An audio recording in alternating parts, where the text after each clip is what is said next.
is going on, everybody? Episode number 13 of Stats Over Politics. As always, I am Sean Holko, virtually alongside my guys, Jaevon Toddy, Kevin Dent, Garry Singh will be here very, very soon. He's a working man. He'll be here very soon. How are we doing tonight, gentlemen? Javon, I know you got a parlay that's actively riding right now that you're watching. Parlay pending right now. I got Kings minus 6.5. Oh, yeah. Kansas minus 4.5. They're up 8 at halftime, and then the Bucks money line. So a lot of moving parts right now. We had a wild weekend this weekend. A lot of crazy stuff transpired in a very short amount of time, I'd say. Yeah, well, without a doubt, lots of big news. And as we record here on Monday night at 7 p.m., the Kings game is still actively going on right now in Houston, but the Kings just took a 20-point lead in the fourth quarter. So feeling good about that one for your parlay. How we doing, my brother Kevin? Doing good, man. Super Bowl week, getting ready for it, man. Get to see greatness made. We get to see greatness made. Get to see greatness this weekend. LeBron's going to become the undisputed GOAT. There's going to be no more debate. So I'm looking forward to it, man. Got the rookie jersey on. Have to show love to the GOAT, man. How many more points does he need? 36. 36. Yep. Jinx. Kevin, you owe me soda. Who they play? Yeah. So OKC and then Milwaukee, I think. Milwaukee. Yep. And then I thought that LeBron was gonna pass Kareem on Saturday when they're on primetime national TV against the Warriors. Oh. I mean, what I thought it was gonna be. Who knows? Because if he doesn't get 36 tomorrow, then maybe he rests and just sits out Thursday. Because why would he want to do it on a Thursday night against the Thunder? No, it's the Tuesday, Thursday, Saturday. So they got a day off in between for all of them. But calf soreness. Yeah, exactly. Calf soreness. Book him for that. As our guy Garry rolls in. What's up with our guy Garry? How you doing, brother? What's happening? Okay, I like the jersey, Kev. I like the jersey. We were just talking about greatness, yes, to be number one. Garry, do you think? Because we were just kind of bullshitting here for the first couple minutes.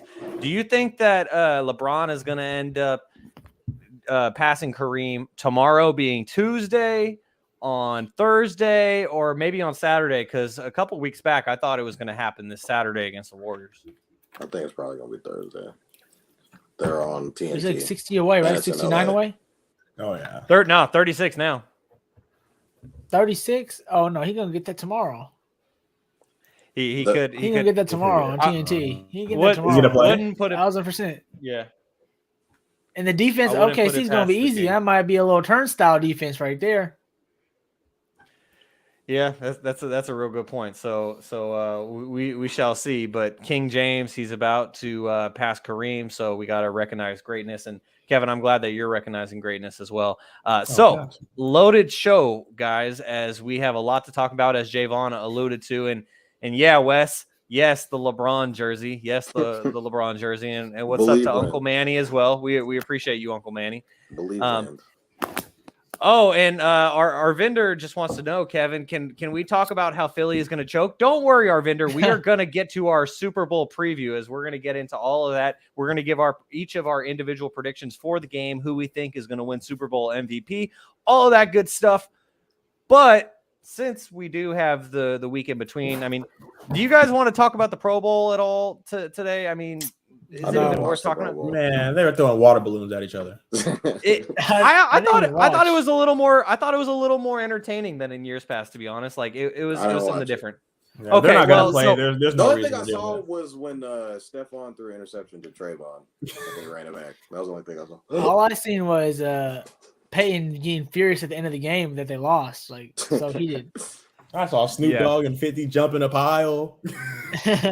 Yeah, and Pete Davidson on the catch contest, Pete Davidson gave a 69 because, of course, that's what Pete Davidson. And then when Laura Rutledge is like, Pete Davidson, why'd you give it so low? He's like, why am I even here? Why am I here? And so He is a that'll guy say that.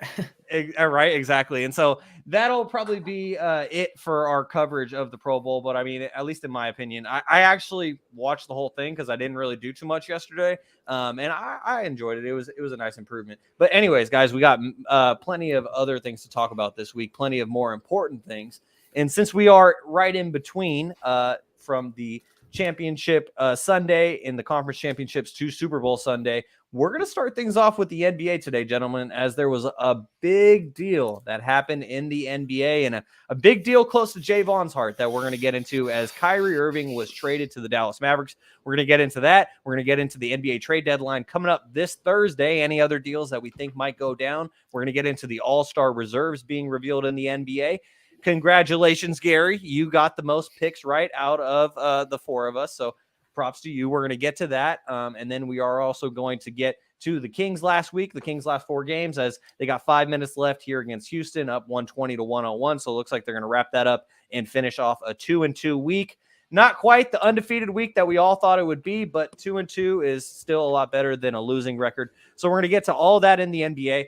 Then we're going to get to the NFL. We got Tom Brady retiring again. And then we're going to get to our Super Bowl preview as well as AJ Green retiring from the NFL. So, gentlemen, let's not waste any more time. Let's get right into it with Kyrie Irving being traded to the Dallas Mavericks from the Brooklyn Nets. So all of this happened in the last week to where when we were recording last Monday, things seemed all right. Kyrie was named an all-star starter. And then we see him request a trade. And it's basically because he wanted to get paid.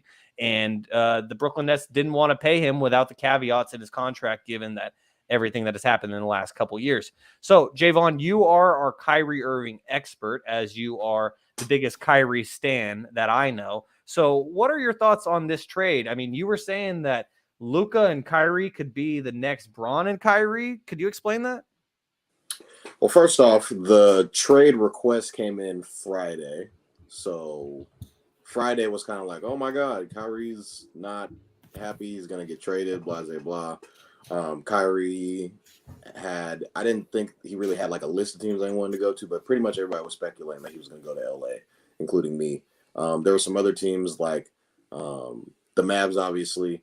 Clippers. I don't know if the Suns were in it at all. They were. I heard that they were. Yeah. The Heat were. So that was on Friday, and then Sunday we get the news Kyrie's been traded to the Mavs. So all of this happened like within the weekend, and as Shaun already said, it's been a week since all of that even transpired. So when everything happened, it was just kind of like, yeah. So listen, what's going down? Special guest, wifey. But when Kyrie got traded to the Mavs, I was like, okay, this team can win a championship, and I'll tell you why. Luka Doncic and LeBron James, there's been so many different comparisons to the two. Their usage rate is usually through the roof. Luka needs the ball in his hands usually at the end of each shot clock. Luka is passing the ball because he's dribbling it most of the time, and it usually leads to a shot. I'd say the same thing with LeBron. He usually has the ball a lot in his hands, and LeBron obviously took his team to the finals by himself. Luka Doncic is he got Kyrie, and he's much younger. So Luka's doing all these crazy numbers, 40-point triple doubles. He's averaging close to 35. He took his team to the Western Conference Finals by himself. And the Mavs have always kind of been that team that's kind of been in the middle. It's Luka and everybody else. And Luka's never had to play with anybody with this high caliber talent. Kyrie's a top 10 player in this league. And him getting paired next to Luka Doncic, who people could argue is the best player in the league right now, I think it definitely, you can get to the finals with this team. This team can win a championship. The talent level is that high. Now, I don't know if they'll win a championship because I think they'll be playing the Celtics, and I think the Celtics will win in that series. But this team, if we look at it, the Dallas Mavericks last year, their team compared to this year, you had added a Christian Wood. You obviously added a Kyrie Irving. he has another year under his belt, more playoff experience. So this team is definitely scary in the West. Luka is a very skilled guard. Kyrie Irving, you're adding 35 points, and then you're adding another 27.5 points a game, which is insane. So the talent level is there. What everybody's going to say is Kyrie going to? I don't know if Kyrie's going to be there long term, because you would have think there would have been a sign and trade in place where Kyrie would have signed something. I think he kind of wants to just play this out, see how it goes. It's going to be fun playing with Luka Doncic, Kyrie Irving. You're going to see nights where they're going to go for 90 points between the two of them. And I think Kyrie just wants to see what it's going to be like in Dallas and kind of feel it out. There's a lot of Lakers fans out there that think, hey, Kyrie's going to be gone regardless off season. And then we kind of heard reports from Mark Stein, Chris Haynes, that his preferred destination was LA. And Joe Tsai, the owner of the Nets, kind of made it his vendetta to kind of like, I'm gonna give you the Heisman here and say, you're not going to LA there, buddy. You can go, we'll trade you to the Mavs, we'll trade you to somewhere else, but you're not going to LA. And obviously we saw LeBron tweeting, maybe it's me, man. He was hurt by this. So, but then I also saw some crazy reports that the Lakers didn't make a call. So I don't know what to believe, but all I know is they didn't make a call. Yeah, that he didn't. No, they made a call, bro. That was a fake account for sure. Then they didn't know. I just to clarify what I think Jaevon's trying to say here is that the Lakers didn't make the call on Sunday. They were already actively in negotiations, but they didn't make the call on Sunday when things really picked up. So like the request was made on Friday, but when things started heating up, the Lakers didn't get in when the getting was good, apparently.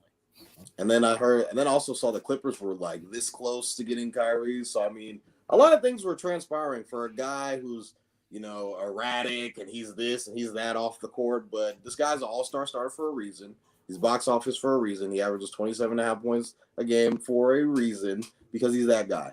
And I think with this wide open West, anything is possible. So I think this is a huge move for Dallas, and I can't wait to see. I think everybody can't wait to see Dallas play on Wednesday night. That's kind of when everyone's going to be coming back. And I think Luka's going to be coming back on Wednesday as well, because he's been out with injuries. So this is a great move for Dallas. So, Kevin, I want to throw it to you next and Gary, I know that you have a lot to say on this topic as well, but Kevin, I want to throw it to you next because of the apparel that you're wearing, because Jaevon made the direct comparison saying that Kyrie and Luka could be similar to what Kyrie and LeBron had, but also Kyrie and LeBron also had Kevin Love. No offense to Christian Wood. Christian Wood, to my knowledge, hasn't made an all-star team in his career. So in your opinion, Kevin, do you think this could work like LeBron and Kyrie did, even without that third all-star with them? 100%. Everyone's been saying Luka's the next Bron, and you can see it in the way he's doing. He's a more skilled version of LeBron. Definitely a lot more fine-tuned, a lot less athletic, but yeah, I think it's athletic, it's going to go together like peanut butter and jelly. It's going to just gel, and then they're not done yet. I've seen a lot of stuff with them trying to continue to shop, so they're only going to get better. So I feel like this is really going to be a dynamic duo to argue in the West. I really wanted him to go out East because, the potential matchup with the Kings, but it is what it is now. So I definitely think this is going to be a dynamic duo for the future. So you wanted, as a Kings fan, you wanted him to go to the Lakers just for the rivalry? No, I want him to go to the East. He's to the East. He's to the East. Oh, I'm sorry. I'm sorry. I thought I heard that clip saying you wanted them to go out West. I was going to say, no, I wanted him to stay out of the West. I'm sorry. I'm sorry. I misheard you there. So Gary, something that I saw this weekend is I saw a lot of critics were saying that the Mavs had an opportunity to keep a guy like Jalen Brunson, another all-star, in-house and pay him less. You don't have to trade all the assets that you did. And obviously, Jalen Brunson isn't Kyrie, but Jalen Brunson is also a much more reliable player given the last 3-4 years with the track record. I mean, what we saw what Jalen Brunson and Luka look like in the playoffs, though. We kind of seen it. So, I mean, Jalen to the Western Conference Finals, though. Kyrie Irving is a Spencer Dinwiddie, is a Jalen Brunson combined, put together times a million. Man. So Jalen Brunson's an all-star, guys. I mean, he didn't get in, but he was a French all-star that he could potentially get in. He's not Kyrie in his bag. He's not in the bag with Kyrie, but he's been more available than Kyrie. He's been more. I bet you a lot of GMs might want Jalen Brunson more just because of the pure fact off the court stuff. And that's the general question, because I think we can all agree unanimously that Kyrie is overall the better player. But he's a Hall of Famer. Okay, but would you rather have Jalen Brunson, who you know you're going to have night in and night out, versus a Kyrie where is he going to be there in 3 months? I don't know. My answer. So for Dallas, I think this was a pretty good move and pretty good gamble, in my opinion, because realistically, like we said, they lost on the Jalen Brunson situation, but that was really because the timing was wrong. It was on their fault. They had a good deal in place at the beginning of the year, and he didn't take himself. There you go. Yes. He didn't. Shout out to Vaughn getting some money. All right, and then then basically Jalen Brunson basically was a no. He didn't even look at the offer basically at the end of the year because they already, the time already passed for that. So already missed the boat on that. So I think for this right here, especially with them, if Kyrie stays, right, all right, they have a good dynamic duo. But if he leaves, it's going to be still an option where they have a close to a max contract available, even though the pool of free agents this year are not that deep. I don't know, like obviously they can make some stuff happen, but they're not that deep. So it's a good gamble, I think, on their part. For the Nets, like kind of like Vaughn said, Kevin said too, like I feel like obviously they went with the team that Dallas were because they didn't want to send Kyrie where he wanted to go. Obviously everything's been pointing he wanted to go back to the Lakers and be in LA and be with Bron again. So obviously they took the gamble on that. So I think it's going to be good for right now. Can they get to a championship? Yes. Can they win the championship? I don't think so, really, like Vaughn said, because a lot of good defensive teams in the East. And realistically, guys, bro, who's playing defense on this team? Come on, those Cavs team with LeBron and Kyrie had a lot of, they're not done. You ain't right. We could be next here Monday talking, Kev, that they added 2 more pieces defensively. Then it's a whole different ball game. But at this moment right now, how the roster's constructed, they can drop 90, like Vaughn said, together. But man, it's going to be tough nights on defense for this team right here. So, and they got a lot of different guys playing different roles now. Like they want now Hardaway to be a more 3-and-D guy. They want like a lot of players to play different roles now because everyone's gonna have to take a step back now with Kyrie stepping in. So I think it's gonna work offensively, defensively. I think it's gonna be tough for them, and then already a defensive team that's already struggling already. So it's gonna be a little tough. That's the only problem I see them having. And realistically, though, I think the LeBron comparisons to Luka, I understand what y'all saying because he gets the same numbers, but like you guys said, like it's a totally kind of different way. Like some aspects are the same in terms of vision and kicking out the ball and finding the right shooters and stuff like that. But you guys know he also goes a lot of ISO heavy inside. Like he got that Dirk Larry Bird. It's not because he's white. He really do got that touch, and he got the little Dirk fadeaway. Got the footwork inside the paint. So he'd be cooking all in the paint. So it's gonna be a little different because Kyrie likes to cook in the paint too. You know what I'm saying? So it's gonna see. And he just played with Kevin Durant, who literally is a field goal machine, high percentage guy who doesn't need the ball that much. So seeing the adjustments is going to be really hard. We're going to see what Jason Kidd does, but I think it's going to work for the short term, but long term, I don't think this is going to be the answer. But shout out to the Mavs, trying to make something shake because that's what the whole game is about. You got to make something shake. You can't be sitting there, especially with the West kind of wide open in a sense. So, Kevin, let's spin it forward then, because you were saying that the Mavs aren't done yet. So, in your opinion, do you have anyone off the top of your head who you think would be a good fit here in Dallas? Like realistically, to what they could actually offer. It hurts me to say this, but it got to be Kuz. I think if they go out and get a Kyle Kuzma to add on that wing depth, they lost a lot of wing depth with Dorian Finney-Smith and Dinwiddie. So I think Kuzma would come in there and play a role. His defense has been actually picking up since he's been a Laker, so that's a huge thing for them. Like Garry mentioned, they can score 90, but they have to stop somebody. So I think Kyle Kuzma go in there, then Cam Reddish, man. I think, bro, if they get Cam, bro, man, just a second, let my man get some run. Y'all been waiting for Cam for years now, bro. Y'all saw what he did when the Eastern Conference Finals against Milwaukee. He went in there and did his thing. So I was listening to Austin Rivers' podcast, and he had Ant-Man was on there, and they asked him who's the craziest person you ever played in high school, and his answer was Cam Reddish. He was like, they gave us 50. He gave us 50, bro. Like Cam Reddish, I think at one point in time, I think it was like the number 1 player in high school. So a lot of people have respect for Cam because of what he did in high school and at Duke, but then obviously injuries play a lot into it, and then going to a team where a lot of people don't believe in him. Cam Reddish is somebody that he can be a guy on a team. That's all I'm saying.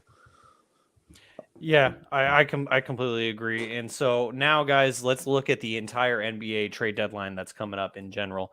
Are there any other big? I mean, there is that other guy who's left in Brooklyn all on his own now, and Kevin Durant. Cam and Reddish or Cam Thomas? My bad. Oh yeah, That's what I I thought you can't. was talking about.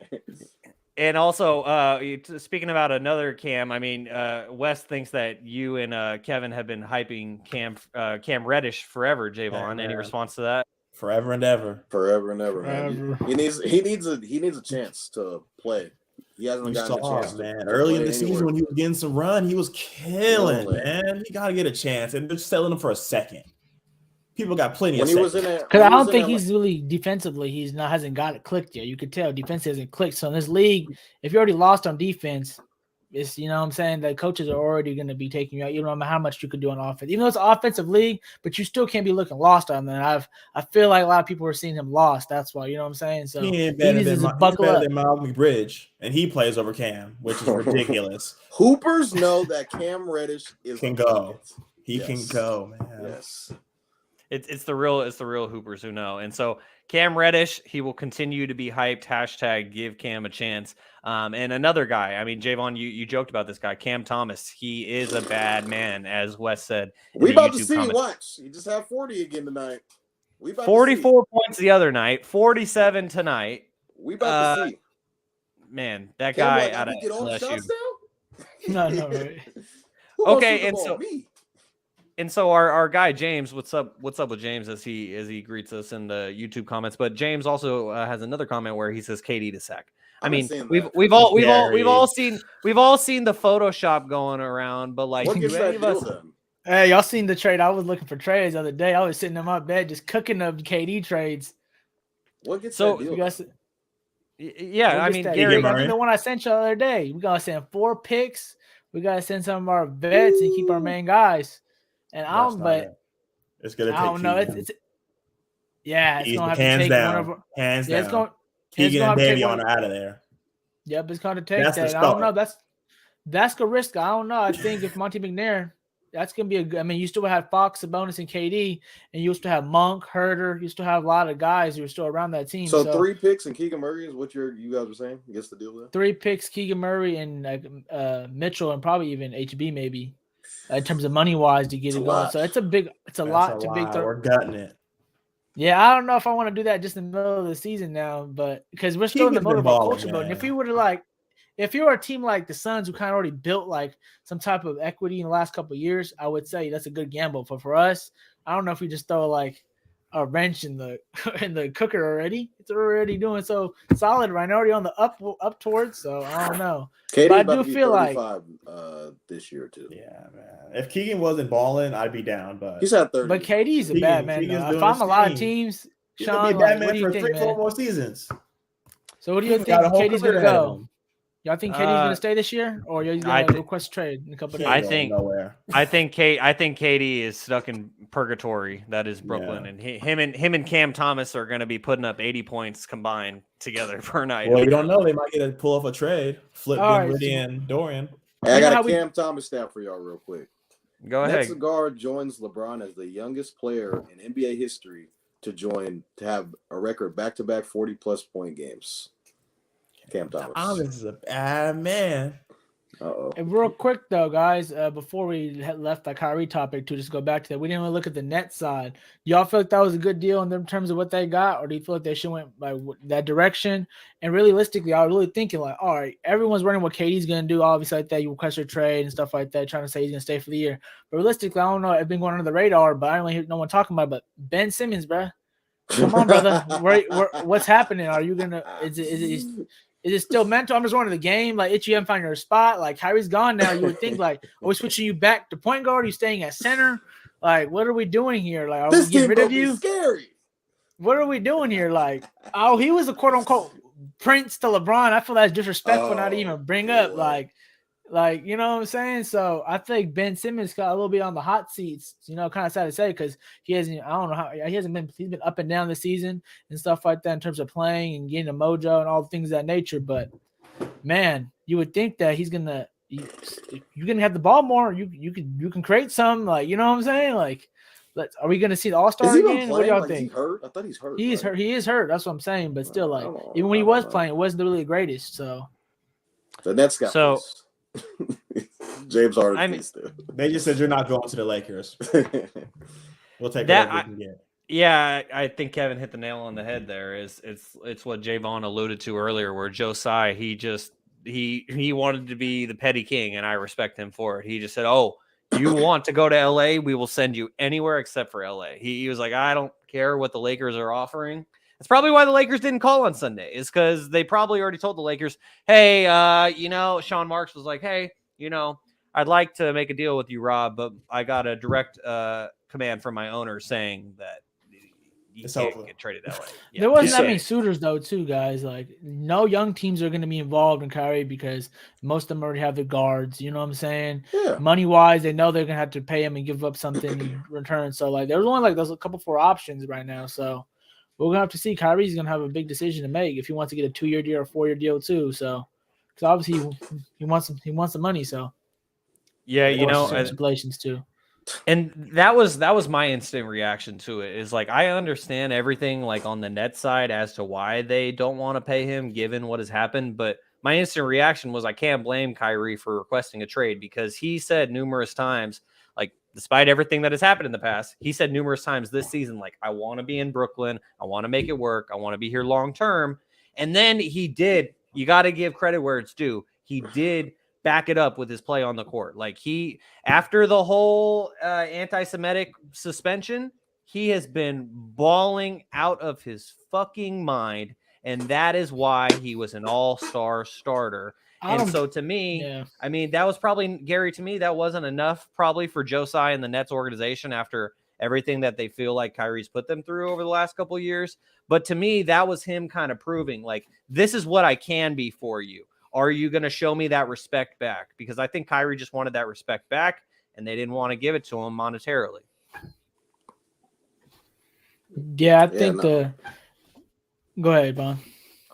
No, I mean, I saw like another report saying that we'll give you this $200 million, but you got to like win a championship or something like this. And Kyrie's like, all right, well, this is not going anywhere. Get me out of here. Kyrie's like, if we don't find a trade, I'll just sit out. Like, I'm not going to play for y'all no more. So I think the complication with Kyrie really is just reliability, bro. Simple. And no one ever questions his skill on the court, bro, when he's on the court. When he's on the court, he's a certified bucket, and no one can deny that. You know what I'm saying?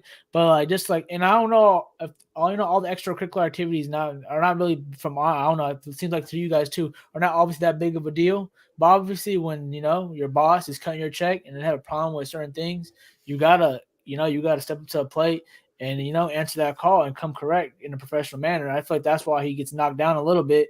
And I feel like it's kind of feel bad when you hear him talk. It actually kind of seems like he does play a little bit of the like a role in terms of maybe he's getting vilified. So I feel bad for him sometimes, I'm not gonna lie.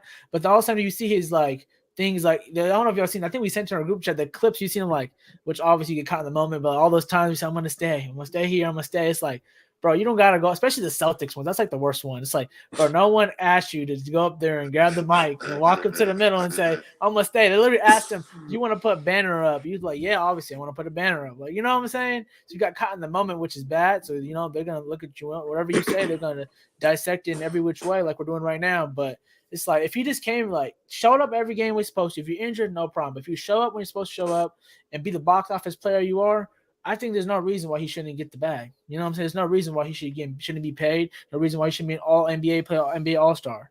So I think it's time to prove it in a winning column now. All right, fair enough. Where guys, are the Mavs ranked at in the West right now? Are they like 6th? I think they were 5th. When they traded for him. They're 6th. They're 6th right now. So now they're 6th.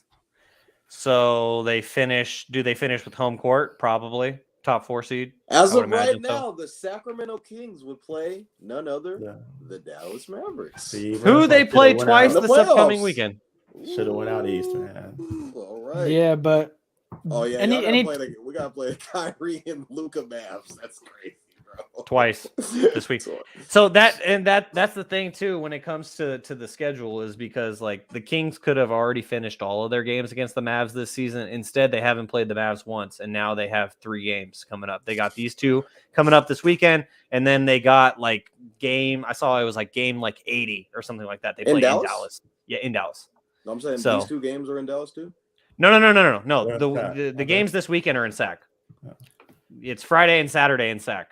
And I don't really appreciate Mark Cuban deciding to make this trade when he did, because if he made it like a day later, then I would have secured my tickets for this Saturday's game like I've been planning to for over a month.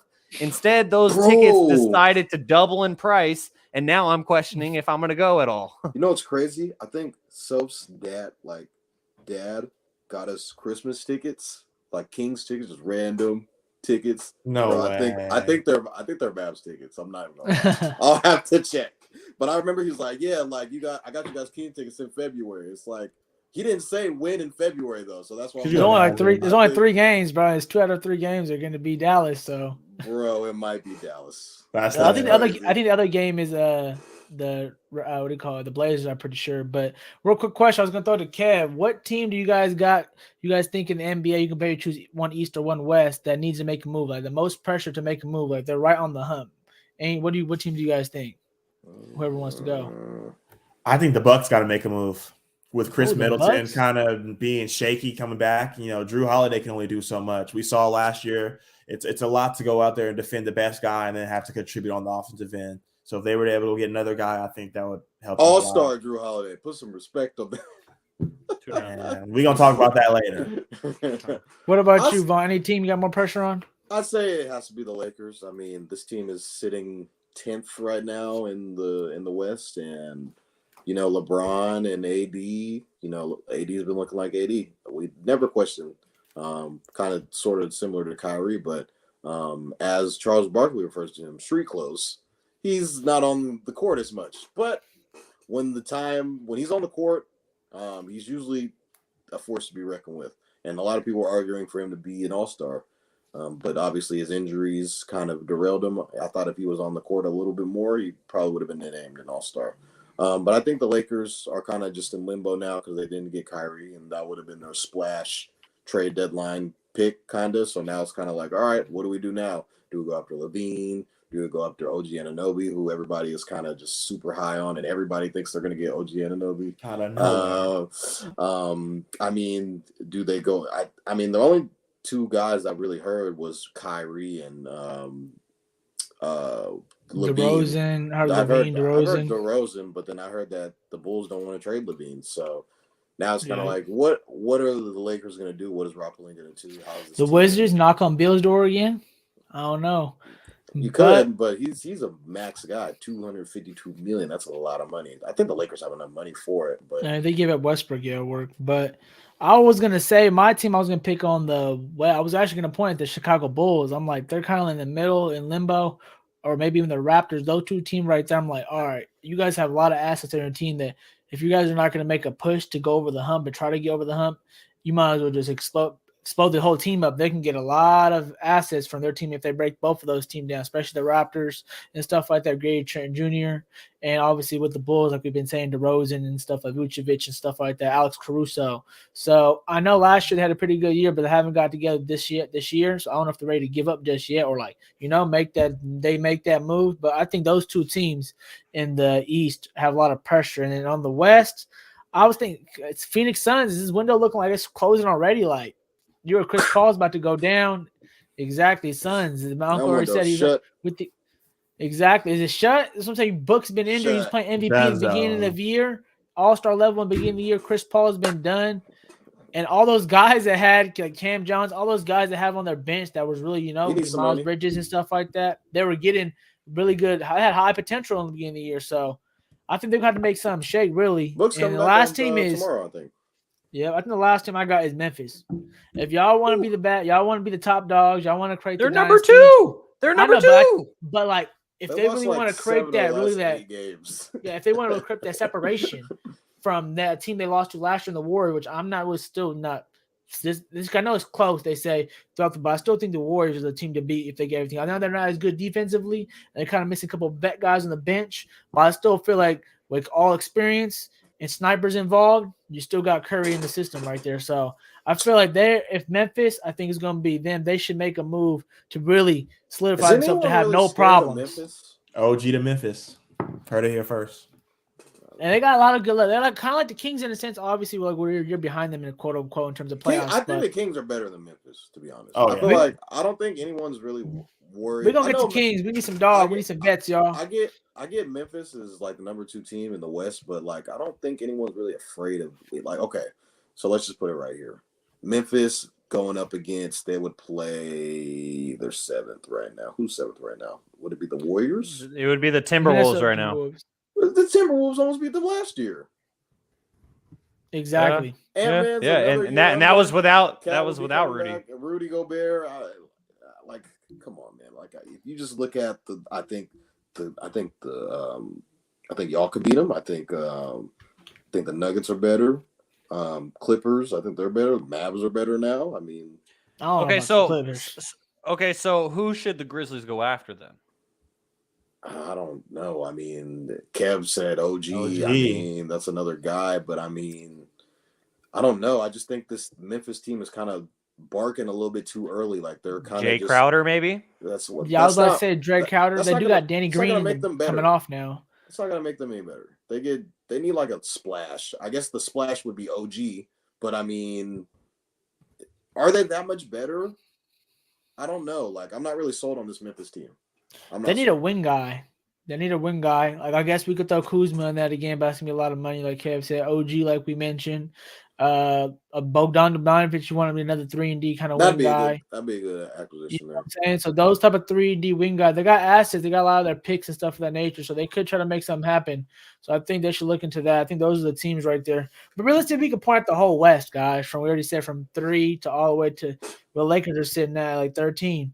That all these teams you can go through: Portland, New Orleans, Minnesota, Dallas, like we've been talking about. The Clippers still looking for a point guard. All these teams. That's what Charles Barkley, I don't know if you guys said that, like he predicted, Charles always says crazy stuff, but he predicted this is gonna be the most craziest trade deadline. We're gonna see, it starts usually Wednesday, Thursday, but it should be because a lot of teams have what each other need and they're all on the edge. So if you can make your team slightly a little better, that could be the difference from first round exit and a second round exit. You know what I'm saying? Or you could be like Dallas and end up making the Western Conference Finals out of nowhere just off a matchup play. So again. Yeah, and also Uncle Manny brought up a name in the YouTube comments that I think we should pay attention to as well with Pascal Siakam, because it's not just Pascal Siakam, because I mean Kevin was talking about OG, but I mean there's a guy in a Gary Trent Jr. who's still there. You got a guy in a Fred VanVleet. Like the Raptors, if Masai decides to have a fire sale, they could. They realistically. I don't really see him doing that, guys. I feel like one person I can see maybe is Fred, because they don't want to pay him. Maybe that's the only thing I'm thinking, because he's going to demand some money. But other than that, I feel like they might just rock with it. I think they're on this road trip right now. It's a really crucial road trip. So, they already beat us in SAC. So. Yeah, well, they are currently tied for 10th at 25-30 in the Eastern Conference. So, I mean, that's the thing about the play-in tournament is like normally in the past 10th, that's nothing. Because if you look at where they are in comparison to the 8th seed, okay, they're 2.5 games out of the 8th seed, which isn't too far. But the thing about the play-in 7, so. Yeah, and the thing about the play-in tournament is it just increases the number of teams that think that they're going to be buyers going into the trade deadline when they should most likely be sellers. Real quickly, before we move on from this topic, I just wanted to say, I can't remember who mentioned it, but someone mentioned the Wizards and Bradley Beal. To me, you guys can just shout it out loud. Who is the equivalent to the Wizards in the Western Conference? Any guesses? Timberwolves? Portland? No. I'll say Portland. Gary got it. Yep. Portland. Kevin, yep. It's Portland. It's because it's the same situation with Bradley Beal and Damian Lillard, especially with Damian Lillard. It's like, how long is he going to be patient? And I saw there's no point even bringing that up, man. When he wants to leave, he's going to leave now. He's at this point, he already got, that's on his own time. It's literally Dame time. Whenever Dame decides when he wants to pick it up. And that's why I think that they need to make this move now, because like they brought Jeremy Grant in after CJ McCollum got traded, and it was kind of the let's keep Dame here and keep him happy. I saw a clip a couple weeks. Well, I mean, think about it. If maybe they poach a piece from Toronto, like maybe they get a Pascal Siakam or a Fred VanVleet, then that maybe, I don't know. Maybe, yeah. See, and so if they get a certain piece, maybe they actually turn into a playoff team, because right now Portland is in the same spot as Toronto, where they are in 11th. They're 26 and 27, and they're a half game out of the play-in.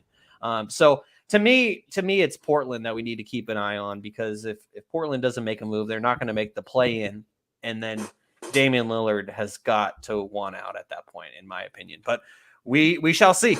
All right, guys. Well, let's stick with the NBA and let's keep it moving now to the All-Stars. As last week, we made our predictions for All-Star reserves. And now this past Thursday, All-Star reserves were named the Kings for the first time since, what, like 2016?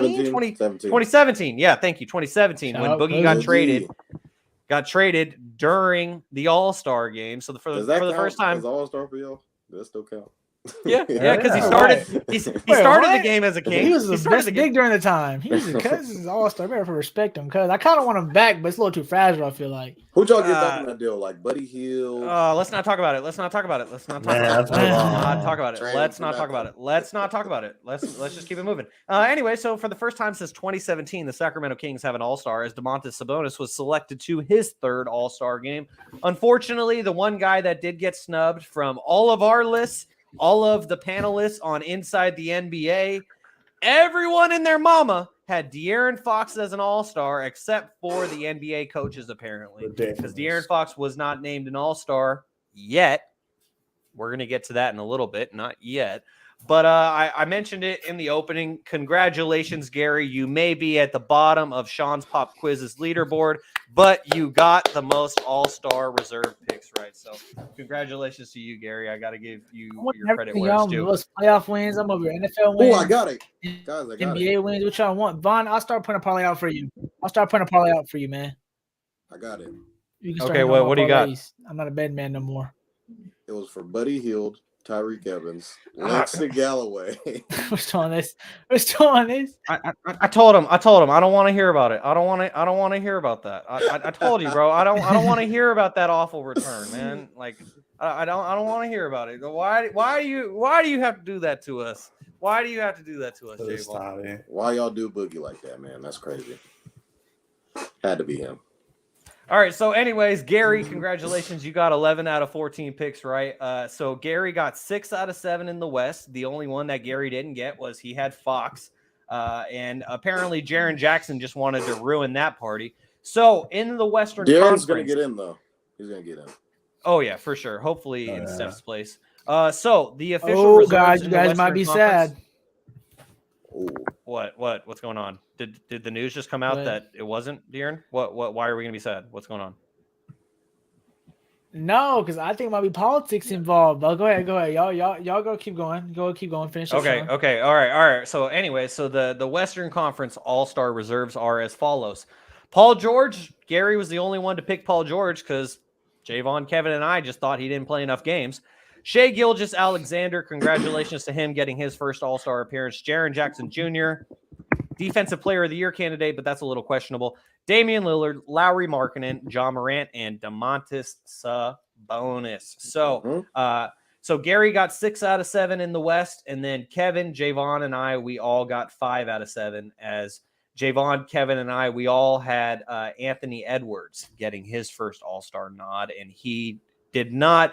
Something I love that Anthony Edwards did is that he said that De'Aaron should be an All-Star over him. He was like, "Yeah, I missed the beginning of the season," and so he said that De'Aaron deserves it. He said that he a real one, man. That's he did. Tough He did. Just to give up like to say that. You know what I'm saying? That's pretty tough. And so anyway, so that's the Western Conference. So Gary got 6 out of 7. The rest of us got 5 out of 7. Then in the East, it was a little bit more of a mixed bag. Kevin went for it with Pascal. And so Kevin got Kevin got 3 out of 7. Jaevon got 3 out of 7. I got 4 out of 7 in the East, and Garry got 5 out of 7. So we all missed on James Harden, Trae Young. Those were a little weird. By the way, can you guys hear me clearly now?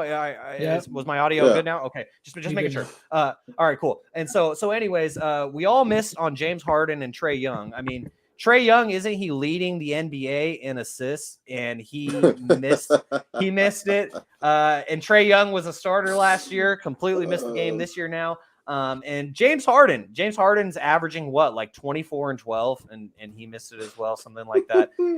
So that's a little interesting. And so, but I want to give a big congratulations to Tyrese Halliburton, because Tyrese Halliburton was named to his first ever All-Star team, which I'm really happy about.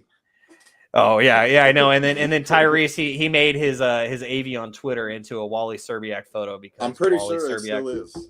Oh, that's fantastic. I love it. And so made Wally Szczerbiak look like a clown. So the Eastern Conference reserves on the All-Star team are as follows. That's awesome.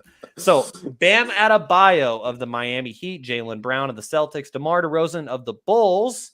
That is one that none of us had, DeMar DeRozan. I'm actually not surprised at that, because DeMar, he's been hooping though. Yeah, but they've been winning. Yeah, they suck. That's the question mark. So Joel Embiid of the Sixers, that was the easiest one. Tyrese Halliburton, as I mentioned. Drew Holiday, as we mentioned earlier. Drew Holiday, second-time All-Star. And Julius Randle making it to the All-Star game once again.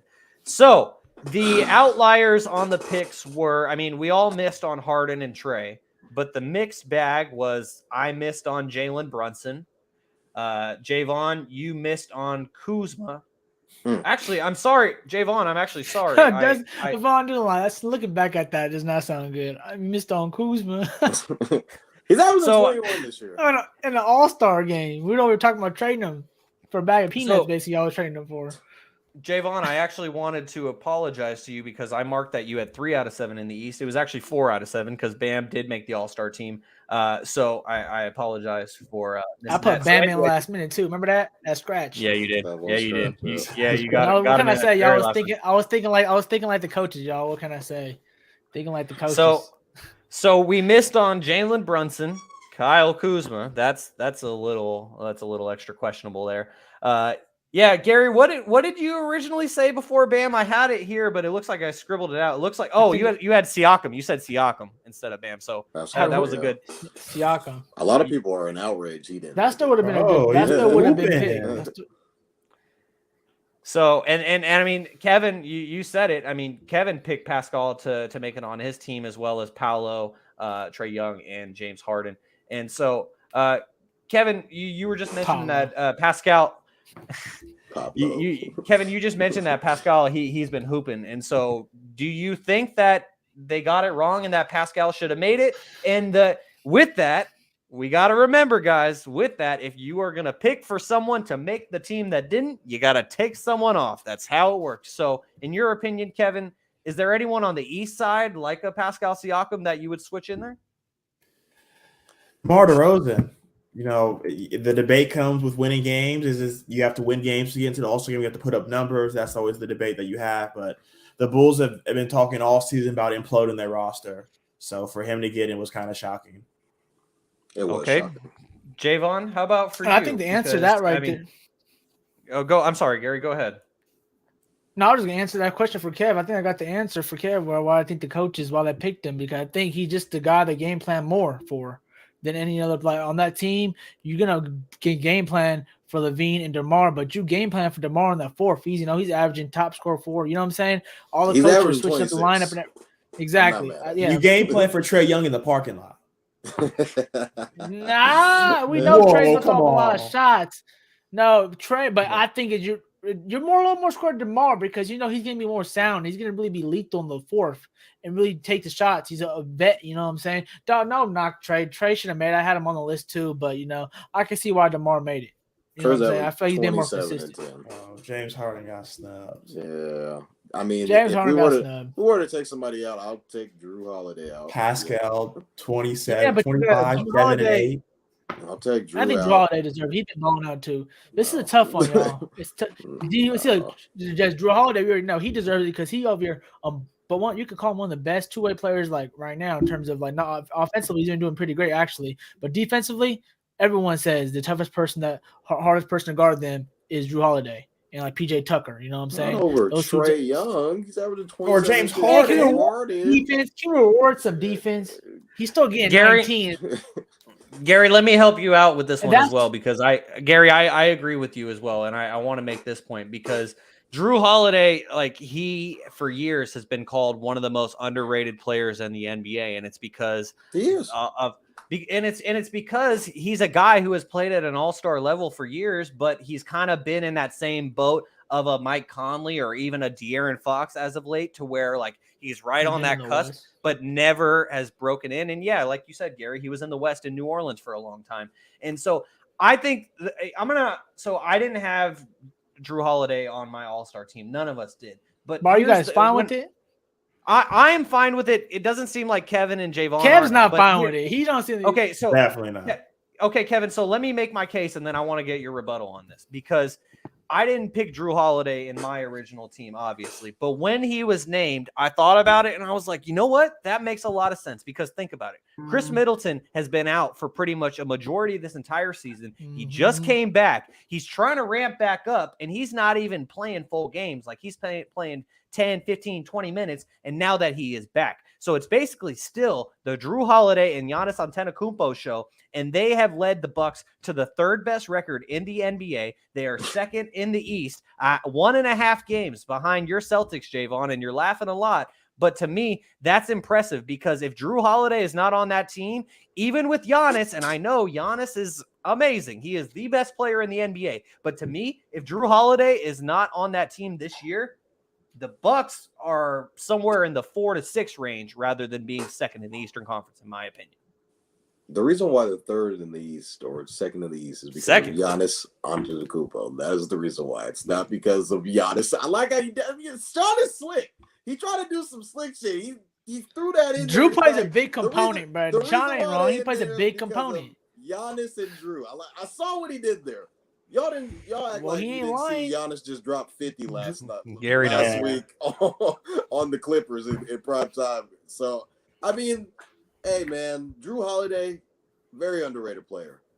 The caliber of players that were left off of this list, I think, are a notch above the Drew Holiday. Like I said, Trae Young, who's averaging 27 and 10, and I think James Harden, who's leading the league in assists, and was like, I think they had like rankings come out for like MVP rankings, and like James Harden was like in the top 10 for MVP. So I'm like, so how does that work? I mean, I don't know. Play some defense, James. Like you, brother. Score a lot of points. Play some defense. Most of the guys in the All-Star game don't play defense. If you look this ain't about the All-Star game playing. You're talking about a regular season. Like, I'm talking about the coach's respect. This is about the coaches respecting you. They don't play defense either. Yeah, but I'm talking about this is about the coaches respecting you more. Like you're a dual threat on both sides. You know what I'm saying? Well, Gary, Bam. I chose Bam because he's changing shots at the rim. He's making people double think. You know, he's changing contested shots. So he's getting more possessions from Miami. To be fair, though, he's a cornerstone piece of the team. He's like one of the. I think Bam should made it. Him and Jimmy are like the guys that make him run. Yeah. So okay, and but the counterpoint to Gary, the counterpoint to Bam being a certified All-Star in your opinion. None of you guys had Bam. No, Jaevon had Bam. That was something that I missed initially, but Jaevon had Bam. So you two both had him. But Gary, the question that I would ask in response to that is, for every single thing that you just said about Bam, does that really work for Jaren Jackson? Because I feel like we all agree that Jaren Jackson is not. Let's flip it up. Let's go to the West. Let's do it then. So it's because, to me, in my opinion, I feel like everything that you just said about Bam could apply to Jaren Jackson, but in my heart of hearts, Jaren Jackson is not an all-star, at least over a couple of the guys that he was selected ahead of, like a De'Aaron Fox and an Anthony Edwards. Oh. But he is a defensive player of the year candidate. So for you, Gary, did Jaren Jackson Jr. deserve it? He's not going to win. Then So the numbers are a little slightly different. Okay, so I'm not really okay. Obviously, Fox should have made the game. Everyone knows that we don't gotta discuss that. We're a Sacramento Kings part. We're not even being homers on that. Like Shaun mentioned, there's so many polls, so many people. They're over here probably trying to figure out how the coaches would probably. They're always not in a room together, but it's like, how did they miss this one? You know what I'm saying? And obviously, as Kings fans, we know we got 2 All-Stars. We know we got a clutch player in the 4th who deserves to be on the team. Simple as that. And hopefully he does get on the team. And I just wanted to go to politics earlier before, because don't forget, y'all, 2 people that might get in on this ballot are going to probably against Fox are going to be Ant, like Shaun mentioned. That's actually pretty good in here that he can say that. So that's cool that he's giving the nod to Fox. So that might play in a role in Adam Silver's heart, where she's going to be choosing the All-Star selection. And the one guy who hasn't made a team, who's been knocking on the door, and they're on the 10-game losing streak, but he's the only guy who's been consistent, is Mr. CJ McCollum. Oh, and God. I wouldn't be. He's already going to be there because he is the head of NBA players, head of NBA Players Association. He's the head of NBA. Now, I'm not saying he deserves to be over. I don't think he deserves to be over Fox, though. I'm not saying that, but I'm saying politic-wise, don't be surprised. I'm giving you guys a little eyebrow warning here that don't be surprised when Twitter blows up that CJ made it because Adam Silver chose him over Fox because he's going to already be there at the All-Star game in every such way. You know what I'm saying? So I'm not saying that should happen. I think Fox should obviously make it. I want Fox to make it. He deserves to make it. But I can see a little politics playing and a little bit of heartstrings getting pulled for CJ. And obviously Ant, he deserves to make it too. But obviously I think that happens. Now for the Jaren Jackson part, all right. Again, like Shaun said, that's but the number wise, it's the 5-point difference and 4 off rebounds and 5 points the difference. All right, from Bam and Jaren Jackson. Obviously, Jaren Jackson didn't play enough, I feel like, to be in that spot. But why I see the coaches picking him over maybe De'Aaron Fox, or obviously it's a different guard lineup, but I see him making it over is a simple math. Grizzlies, 2nd seed. 2 All-Stars. Do we give the Kings 2 All-Stars who are seed below them? And Grizzlies have been player better than us all year long. So I feel like that's how they really went by. I feel like that's what the coach went by. I'm not saying it's right, Kev. I'm not agreeing with it. I'm just giving y'all a perspective. Since I'm the guy here who got close to the coaches, I think I'm in their brain right now seeing where they picking. So exactly, I agree. He missed too many games. Man. Yeah, he missed a lot of games. I ain't gonna lie. But you know what I think it is? Like Shaun kind of mentioned, I give a shout out to Mark Spears. I heard him talk on 1140 that maybe he got the nod, and this is a good point. That's why I'm shouting him out in a sense, was like a Draymond All-Star nod. We're like, bro, he's on a good team. He's a defensive caliber player. Like Shaun said, the defensive caliber player. Draymond Green got a couple All-Star nods because of that. Because he was on that Warrior team, they were winning. He was a defensive anchor.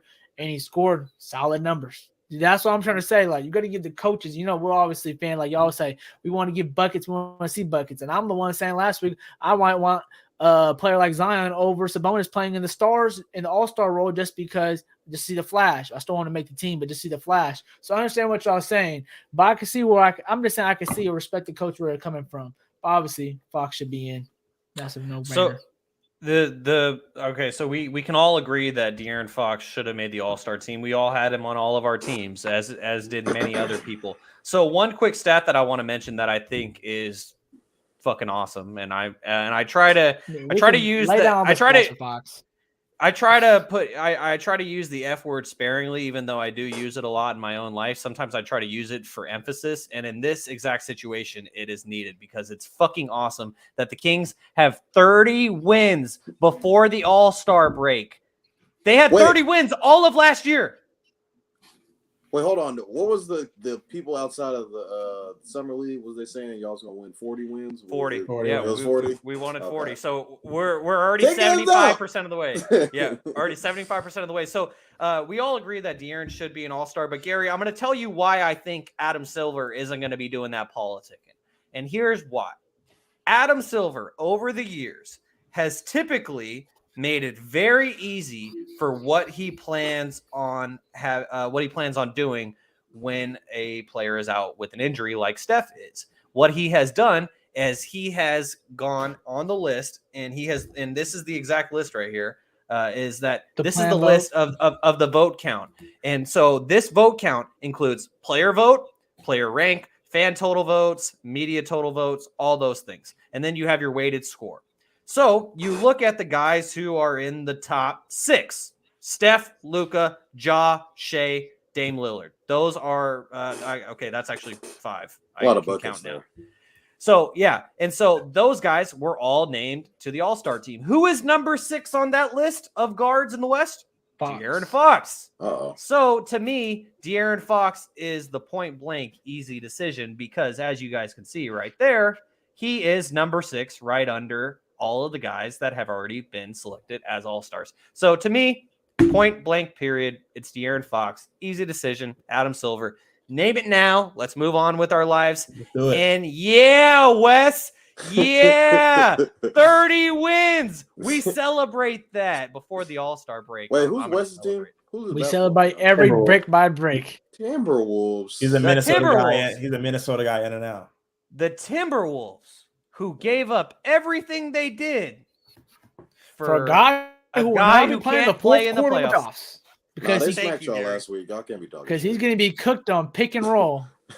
Man, I can't. Rudy Gobert is one of the only players I cannot remember, y'all. That playoff series versus the Clippers in the fourth quarter of Game 7 when they just kept putting him in every pick and roll and he was lost. Oh my God! Shout out to him though. He's a good player. Defensive player of the year. Yeah, he sure is. You just can't. Well, you can't buy him. They had him playing. Wait, we don't got to go into that. A little bit was a coaching error too. He should not be put in that predicament. But move on. Wes, I will move on, and my closing message will be: if not for Jimmy Butler, the Timberwolves would have the longest playoff drought in professional sports. And even when you get Cat back, y'all need it. Still will be in the play-in tournament, and that's what it is. All right, guys. So please I got one thing to say. So Gary, was throwing out all that Jaren Jackson important stuff. So let me show you some stuff. So you said he missed a lot of games. Homeboy's played 36 games, Gary. At a 50. Who, Jaren? Yes. He's played 945 minutes. De'Aaron Fox has played 1,584. Yes, no, Fox doesn't make it over. Gary, I'm talking about the coaches. I'm going to give you a real life example. If you miss 3 out of 4 weeks of work, are you going to go for Employee of the Month? Nope, you're right. No, but we can take all the players for that. No, I'm just saying. Like Paul George. Yeah, let's take out. Hey, that's man, I don't know. Me and coaches are a lot of the same level here. When it comes to All-Stars, picking All-Stars, there's no real criteria because you have the guys that average 28, 27, but they'll miss half of the games and still get an All-Star, and you have the guys that are winning top seeds, but they still have the numbers, but their team is really good, so they'll get in over guys. So it's always you never really know what the criteria is. So there's always like that guy, like I said, Drew Holiday, but his team is like top 2 in the East, but his numbers are down. Versus a guy like a Trae Young, who's averaging a 27 and 10 double. His team isn't as good as the Bucks, so they gave the nod to such and such. But when it comes to Zion, at one point in time, Zion was best player in the league, averaging this, that, and the third. The team was top. They were When was he the best player in the league? What? He was playing. When did that happen? Did I miss that? The number 1 team. I'm all here for the Duke talk. I don't know about the best. I don't mean he's the best player in the league. They were number 1 team in the West. Is what I'm trying to say. He was playing great, All-Star level. He was playing great, and then obviously Zion gets hurt. Yeah, get the notepad out, Sean. Zion gets hurt, and then they obviously tank, but Zion still gets the All-Star nod. So what I'm trying to say is, there's never really real criteria on what determines an All-Star. We can fix this, y'all. That might be bad. Or is it your team is winning and you're playing above average? Yeah, I'll fix the All-Star for y'all. Yeah. I got a resolution to fix the All-Star whole voting thing if you want to fix something like this. All right. We can put, like I've seen this floating around already a few times. We can bring it to our pad.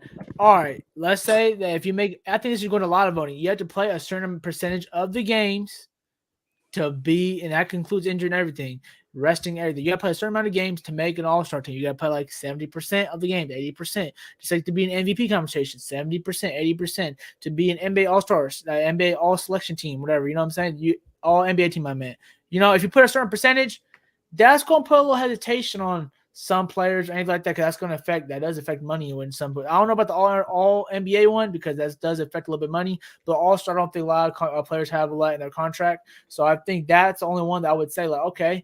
Only problem with that is, guys, if we do that, we playing a lot of players that are playing majority of the year. We'll give them credit for playing out of the year. They got the numbers. we might miss a lot of stars. We might miss a lot of stars, though. And I don't want to start seeing our NBA All-Star game, which is looking pretty nice. It's getting better and better every year, to the NFL All-Star game. Well, we're starting to have Derek Carr type players playing. We got backups playing, and no put some respect on Derek Tyler Carr. Huntley's I don't get Tyler fucking Huntley. Exactly. And I know y'all would be mad if we have NBA players like that playing on the team. KCP like in the All-Star game. And no disrespect, exactly. Bumps like Christian McCaffrey were there, Fred Warner. Enjoying the sun, getting a good tan. Niners who? Where they at? Hey, you know what? Man, they with you. We ain't talking about Niners, Kev. We ain't talking about Niners today. They're making a Niners thing. Ain't nothing to talk about. Look at Shaun. He's lying on the talk. I'm sorry, Gary. Did you want me to open this can of worms and let me tell you about how Kyle Juszczyk? Let me tell you how Kyle Juszczyk was the Pro Bowl MVP. That's right, Shaun. You tell me. Oh my God. I mean, hey man, I just tried to spare him from it, but he wanted me to open this can of worms. Let me tell you all about how my Niners performed in that Pro Bowl. George Kittle, so great George Kittle throwing. And George Kittle was scoring touchdowns. Flag football like I played in elementary school. It's so great. Hey man, you asked for it. You asked for it. But I would say y'all don't want that though, right? Like, okay, what do y'all think about the idea? The percentages? You think it's a good or bad? Oh, I love it. I love it. You have to play. It's like the employee of the month, bro. You're not gonna get it if you don't go to work. Yeah, you got to go to work. I ain't gonna lie, but I'm just saying, like, it's tough though, because look, that might open the door for people making all-star teams and getting all NBA nods who don't deserve it. And one thing I like about the NBA, when you look back and, you get introduced to a podium, you get introduced as a player anywhere, as people like Shaun, us hosting, you list off all the accolades, right? And I'm not trying to name any players, but certain players, let's say, no disrespect to Jaren Jackson, he's a great player, but let's say Jaren Jackson Jr., and he averaged the same numbers his whole career, 10-time All-Star. Because he played a lot of games. I'm saying, you don't want to give players that much nods. Like, like Tyler Huntley in the situation. Like, I got two All-Star games, guys. Or, come on now. And so that's the only reason I'm a little bit iffy on that. So maybe if they can switch that up for maybe, I don't know, they're going to have to find one more little complication, maybe stop that next problem that I'm already foreseeing. So. Well, Gary, I love that suggestion, as does Uncle Manny as well, because he says that may stop the load management. He hates the load management. He OG with that one. He hates load management. I agree because, man, as a kid, Gary, I know all you guys, we're not rich here. If you ever bought a ticket and the best player wasn't playing, I know y'all were heartbroken just like me. So, of course, and I think the only way, Gary, that realistically would stick, number one, it has to be changed in the first place, which I don't know if they would do that because they want to try to have as much star power as possible in that all-star game. And when you do put caveats on it like that, then you might lead into something like the NFL has with the Pro Bowl, where the Pro Bowl is a different situation, but they may water down the talent pool by putting those caveats there, even though we all agree that, as Kings fans, and I'll get back to you, but like as Kings fans, like we all would love to see it because like for years, everyone has been saying De'Aaron needs to do this, this, and this, and he finally did it this year, and now they're saying it's not enough. And so we would all love it, but it may water it down. The point that I wanted to make, as I'm kind of rambling here, is just the fact that we see at the end of the season that all NBA teams really matter because now they have it in their contracts where they get incentives. Oh, you make an all NBA team, you get $2 million bonus at the end of the season. And so the only way that I think players would really care about all-star nods is if it got tied into their contracts, like incentive-based, like those all NBA teams. Other than that, it'll probably just come down to pride and being able to say when you retire, oh, I was a 10-time All-Star. Yeah, I was just going to mention, I don't know if this will work too. Maybe this can fix the issue or whatever in case when we look down in history. But I would hope they do this in the NFL. I don't know if it's disrespect or not, but I think they should do it. Like Tyler Huntley, okay, you made an All-Star game, right? It should be All-Star. All-Star. No, he's yeah. I'm just giving an example. Sorry, Tyler, you keep coming to my brain, but you're like the most significant one right here. But I'm just saying, like, exactly. I'm sorry, not sorry, but I'm just saying for him, they should put like, okay, you on your resume, it says All-Star, but it should be All-Star fill-in. Something where we can defer. All right, bro, you didn't make the first team, bro. It's okay. You came in though. You respect. You made the All-Star team. That's respect. But still, you still had a like. Let's say we're all. Let's say Fox. Let's say Fox makes right. He'll be an All-Star fill-in. It's not disrespect, but he would because it was a player injury. No, that's disrespect. I don't want to hear that. Gary's out here giving out asterisks. So are we gonna retroactively put an asterisk on all the guys who made it in as injury replacements in the past? That's what we would have to do. There's been a lot of those too. A lot of them. There's been a lot. So that's the problem with the NBA is actually the guy next in line actually deserves it too.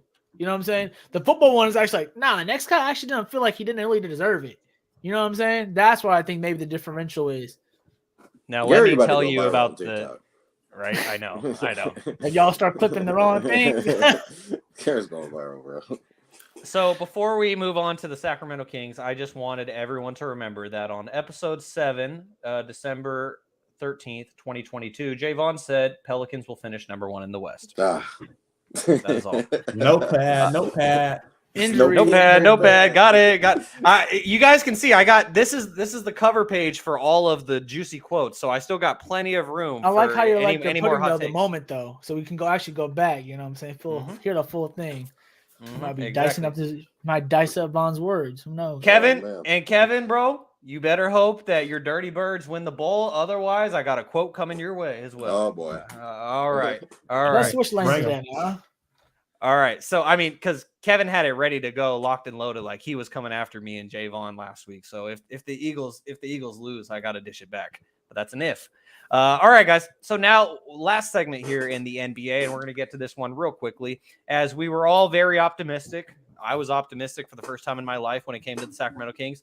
And we all thought that the Kings would go 4-0 in the last week as they played on the road at the Spurs, at the Pacers, at New Orleans against the Pelicans, and then at Houston. The Kings end up going 2-2, but the caveat here is in those 2 losses, the Kings were without De'Aaron Fox because of the birth of his baby boy, Rain, who was born on February 3rd. So congratulations to De'Aaron and Reese for having their beautiful baby boy. But because of De'Aaron's absence, the Kings did drop 2 games that were very winnable, in my opinion. And that Pelicans game was disgusting. But Gary, I'm going to throw it to you first on this one. What were your thoughts? Yeah, exactly. And so, Gary, what were your thoughts on the Kings' last 4 games in the last week? I think the Kings, obviously, they have to drop 2, like we mentioned. I think the Kings, they're going to have to make a couple trade deadline moves. I think but prior to this, I was feeling like they should just kind of stay put. But back in my head, they're deep in the guard position, which is great. But I just want to see them get I want to see them get another wing, or can we just get another vet on the roster? I love Harrison Barnes there, so we need another Deli there, just another vet voice to get us through the rigorous playoffs. Like we don't got enough playoff guys, and we need some playoff guys who can really help our guys who are going for their first time. Like the Warriors, when they had their run the first time, they had a lot of playoff guys like Iguodala, who's making the noise during the Sixer years. You know what I'm saying? They had like Sean Livingston, who had a really good little run too. So like it's just guys who are just playoff ready, or just have some playoff background that can just speak some wisdom to our guys and help us out. The great thing that we have a great coach who's been in the playoffs plenty of times. We have a great coaching staff that's also been on playoff teams. So that's really good that we have that. So I'm just saying we just need some guys that really help us in those times where where HB does a great job of just controlling things when things are going a little wild. When we just need someone, when De'Aaron Fox is out a little bit to control the pace, maybe help Davion make a couple better decisions. You know what I'm saying? This is just them not falling, their playoff time really comes down to turnovers and how you're really playing your half-court sets defensively and offensively, obviously. So I just feel like them, when they get to that moment and teams try to slow us down, they don't let us run and gun down their throat no more, and then make us be methodical. Do we have those guys who are going to be ready and guided to be able to do that? So that's the only thing I think the Kings need. And obviously, again, we're going to keep preaching us all year. They know this too. Defensively, guys. Defensively, they're still not putting up a 48-minute game together, and we're gonna have to see it before we can believe it. So I think they all know that. But one good thing is we got a lot of offense, so that can never be an issue.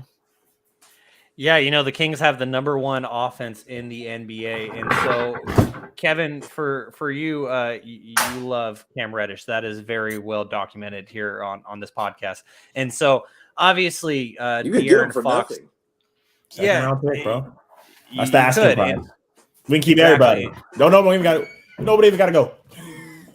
And so in your opinion, Kevin, I'm gonna frame it in a weird way. So feel free to answer this in any way that you seem fit. But when I look at the last week, the Kings went 2-2 because they were missing Fox in those 2 games, and the Kings offense did not look right in those 2 games because they were missing their floor general. And so, in your opinion, Kevin, do you think a guy like Cam Reddish could be that difference maker to where Malik Monk has someone to bounce off of in that second unit, especially coming off the bench when De'Aaron isn't around? 100%. Cam Reddish can come in and do that. Like, I'm going to go with what Garry said. We said we need a playoff guy. He's been to the Eastern Conference Finals and played on that team and contributed in a long way. He showed that he didn't play a lot in the regular season, but they called his number in the offseason, and he was able to go in there and go do that. Coming out, he was one of the top defensive prospects in the league, or coming into the league. So I feel like we just got to the right place to actually groom him and let him develop. I think he's going to come in and go seamless. Man, we don't got time for Keegan. He can go get his own shot. What are we doing with Keegan? He's a top pick. We got time for him. We got time for him. We got time. He's our own. Cam. We picked him from. We got time for Cam. Don't worry. Cam was a top 10 pick, right? Didn't he go 10? But he not gonna get enough minutes as Keegan to really. Cam's better than Casey Apollo. Hey, Apollo's been playing really solid this year, bro. He can't score. Cam can shoot the ball. He's out there for defense. What about on offense? It's not football. But you need some defense, y'all. We have been watching 2 games. We ain't been scoring, bro. Cam could we play can score anybody. We gonna have to play defense sometime. So why he ain't getting no minutes, Kev?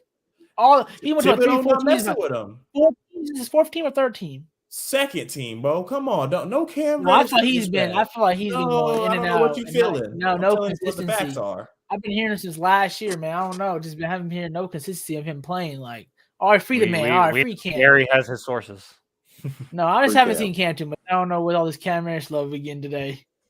Hey, man, Kev is a dookie, man. Can you blame him? I mean, Gary, you know me. Gary, you know me very well, so you know if I just start randomly talking about an Ohio State player, you understand. Kev is the same way with Ohio State and with the Duke Blue Devils. And so, I mean, to be honest, though, I would be happy with a guy like Cam Reddish because if we get him for a 2nd-round pick, it's worth a shot. It is worth a shot. First game of the year, gave Knicks 22. I'm just saying. He's 23 years old. I checked his age. This guy's gambling for us. I just want to bet. I hope he finds his place in the league and finds someone to give him an opportunity. But I want to vet, guys. I want to vet. I got a good bet for you, Gary. Okay, who is it, Jaevon? Kyle Kuzma, baby. All right, we need to get off this. This is his 4th year. He's got championship experience. Does he know he's got a ring? Who got a ring besides Harrison? Yeah, but he's not going on the team right now. So that's the only reason to get Matthew Dellavedova. Matthew Dellavedova. Talk your shit, Sean. Talk your shit, Sean. The step stopper. Get it right, Sean. Get it right, Sean. Brown. Hey, man. All I'm saying is teams got to go after Kuzma. I think they should. They don't get Kuzma, they get Cam. I like that. Okay, so the one thing I'll say to Wes real quick about Ohio State in between our 2 topics here is, Wes, I don't know if you be paying attention to the Ohio State women's basketball team. They started the season 19-0, and they have lost their last 3 out of the 4 games, and they just got beat by like 36 on the road at Maryland. So, I mean, those ladies, they gotta get their heads right. I think Jackson and Jibba, wide receiver 1. Ooh, there you go. All right, guys. Well, now it is time for my favorite part of every single week, and that is Sean's Pop Quiz. I'm even gonna get a little background music going. Yeah, yeah. You know, Sean's Pop Quiz. Here we go. Okay. As you guys see, this is Sean's Pop Quiz Super Bowl halftime edition. As I gotta get that other Kings ticker turned off. And so, as we know, Rihanna will be performing at the Super Bowl halftime this upcoming weekend. And I'm very much looking forward to it. But let's look back at the last 10 or so years of Super Bowl performers. And so, Jaevon, everybody, I'm gonna need you guys to get off your cell phones. No looking these up. Kansas covered the spread, I'm trying to find. Go ahead. Kansas covered the spread. Okay, perfect. So did that parlay just cash then? We need Milwaukee to win. And Milwaukee's All right, let's go Milwaukee and Portland. Let's get it. Milwaukee and Portland. They're up by 10.5. You're good. I hope so. All right, everyone, pray for Jaevon's parlay. If you're listening to this later on, which you will be, unless you're watching live on YouTube or Twitter. Need some Valentine's Day money. Hey, well, hopefully, the Bucks end up covering the spread for Jaevon. Nah, all you right, better guys. get Now, girl something nice, regardless, brother. he always does. He always does. He takes care of himself. All right, guys, let's get to Sean's pop quiz, Super Bowl halftime edition. So, as we know, Kevin and Jaevon, they're both currently at 5. Garry is at 4. So because of that, Kevin, we're going to start things off with you again this week at the top of the leaderboard. So I want to know, this artist performed at Super Bowl 47 when the Ravens held off a comeback to beat the 49ers.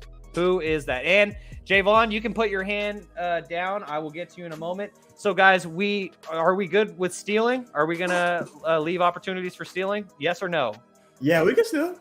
Okay, Yeah, all right. So this one's for Kevin first. Why so is it Kevin? Because This is Kevin's question. If he doesn't get it, then you can try to steal it. Okay, so Kevin, this artist performed at Super Bowl 47 when the Ravens held off a comeback to beat the 49ers. Who is that artist? I want to say it's the Beyonce, yeah? Queen Bee? It was Queen Bee. Ding, ding, ding. Kevin got it right. All right, so Kevin is now up Kevin, to bro. 6. So all the performers just mushed up in my head. I have no clue what year when people perform. Go ahead. All right. So, Jaevon, you're up next. And Jaevon, since you are the 49ers fan here being questioned, I made sure not to give you a question that the 49ers were in that Super Bowl. So, let's take it back to Super Bowl 51.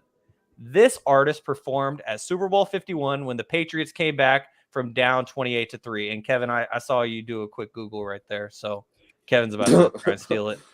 Put it up. And Kevin. What year was this? 2017, right? Yeah. I think this would be 2017. So this artist performed at Super Bowl 51 when the Patriots came back from down 28-3. You said she? To beat the Falcons. I just said this artist. I am not giving you any pronouns. I just said this artist. No gender pronouns. no gender pronouns. Even though mine are he, him. Oh my goodness! Wow. All right, you got 5 seconds. Was that Outkast? Outkast? No, that is wrong. Okay, so Atlanta, Mariah Carey. Okay, so no, Garry, that's wrong. Kevin, do you have a guess? Kevin for the steal? You know Shakira. What? Go back to back. Let's go Queen Bee. No, it was not Queen Bee. I couldn't tell you.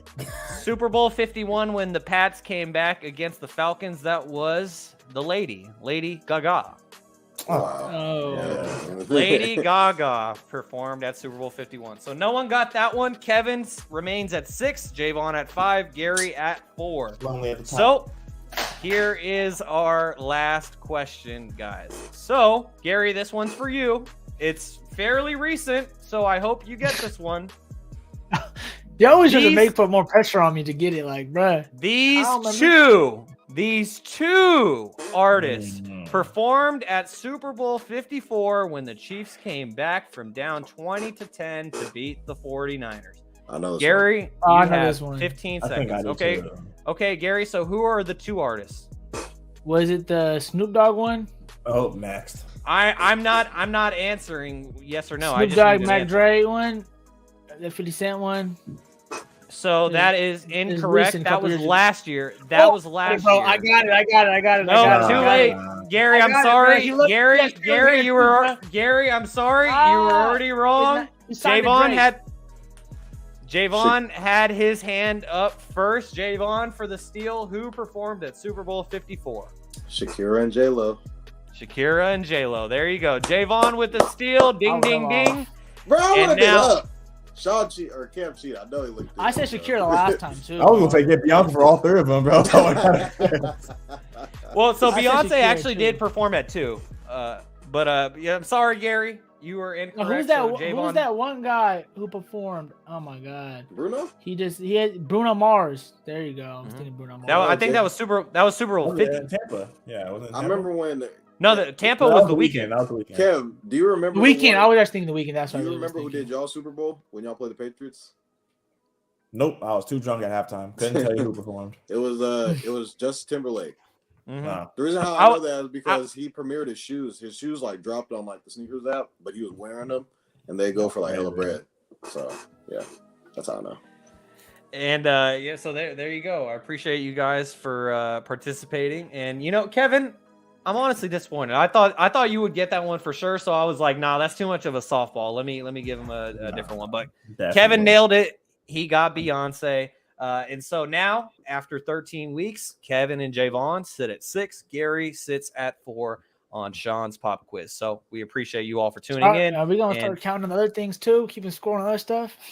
Well, I mean, you got the most all-star reserve picks, right? So I'm messing with you, go. Give Garry needs a little pat on the back. I need a little pat, y'all. Let's Y'all give give me Garry more confidence. Oh, good job, Garry! Yay! Yeah, I'm getting where it counts, bro. I'm scoring points and getting buckets where it counts, man. Y'all on the extracurricular activities. Garry said, "Fuck your pop quiz." All right, so now, guys, let's move on to the NFL. The main event. The big news, other than the Super Bowl coming up this weekend, before we get to that, was Tom Brady decided to retire again. And Jaevon, you and I, we covered this topic extensively a year ago on our former podcast, Shaun and Vaughn. We spent 30 to 45 minutes talking about Tom Brady. So as the rest of us have done, I think it's time for us to give our short version of our thoughts on Tom Brady, given that at least you and I, Jaevon, we spent a lot of time talking about this same subject a year ago. So what were your thoughts on this? And do you think that he's done for good? Oh yeah, he's done. Tom's done. I think if he would have retired the first time, it would have went out on a better note, because what was that? I think it was divisional round. They kind of lost the Rams. Yada yada. The Cooper yada. Cup play. The Cooper Cup play. His last throw was a touchdown, and it was on Jalen Ramsey. And Jalen Ramsey was like, "Damn, his last play ever was touchdown on me." Yeah, no, I mean, Brady threw for almost 5,000 yards this year. I think he was 25-9. His numbers weren't bad. I think it was just the team and how they kind of went out. It was kind of bad. And, you know, Cowboy fans are like, we're the Brady killers now, you know, and this is the first time they've ever beaten Tom ever. So, you know, Brady is just, we kind of just remember just growing up. Haven't seen Julian in weeks. You kind of just growing up, you see just Brady always in the playoffs, always in the Super Bowl, just going at it. That's all I can remember. And just, you know, he's been in the NFL as long as I've been alive. So, I mean, now just to see him gone, it's going to be a little bit weird. Just that era of like Eli, Roethlisberger, Brady, Breeze, Manning, Peyton. So all those guys are gone now. So now it's like the new era, the Josh Allens, the Lamars. Aaron's still there. It's the last one. Aaron Rodgers. Yeah, I knew he was gonna throw that. He's gonna throw. I was waiting for a Purdy, honestly. I was gonna throw Nick Foles in there. I mean, just because of the Super Bowl that he won. But I mean, I know you can name a lot of the NFC quarterbacks. So weak, no depth there.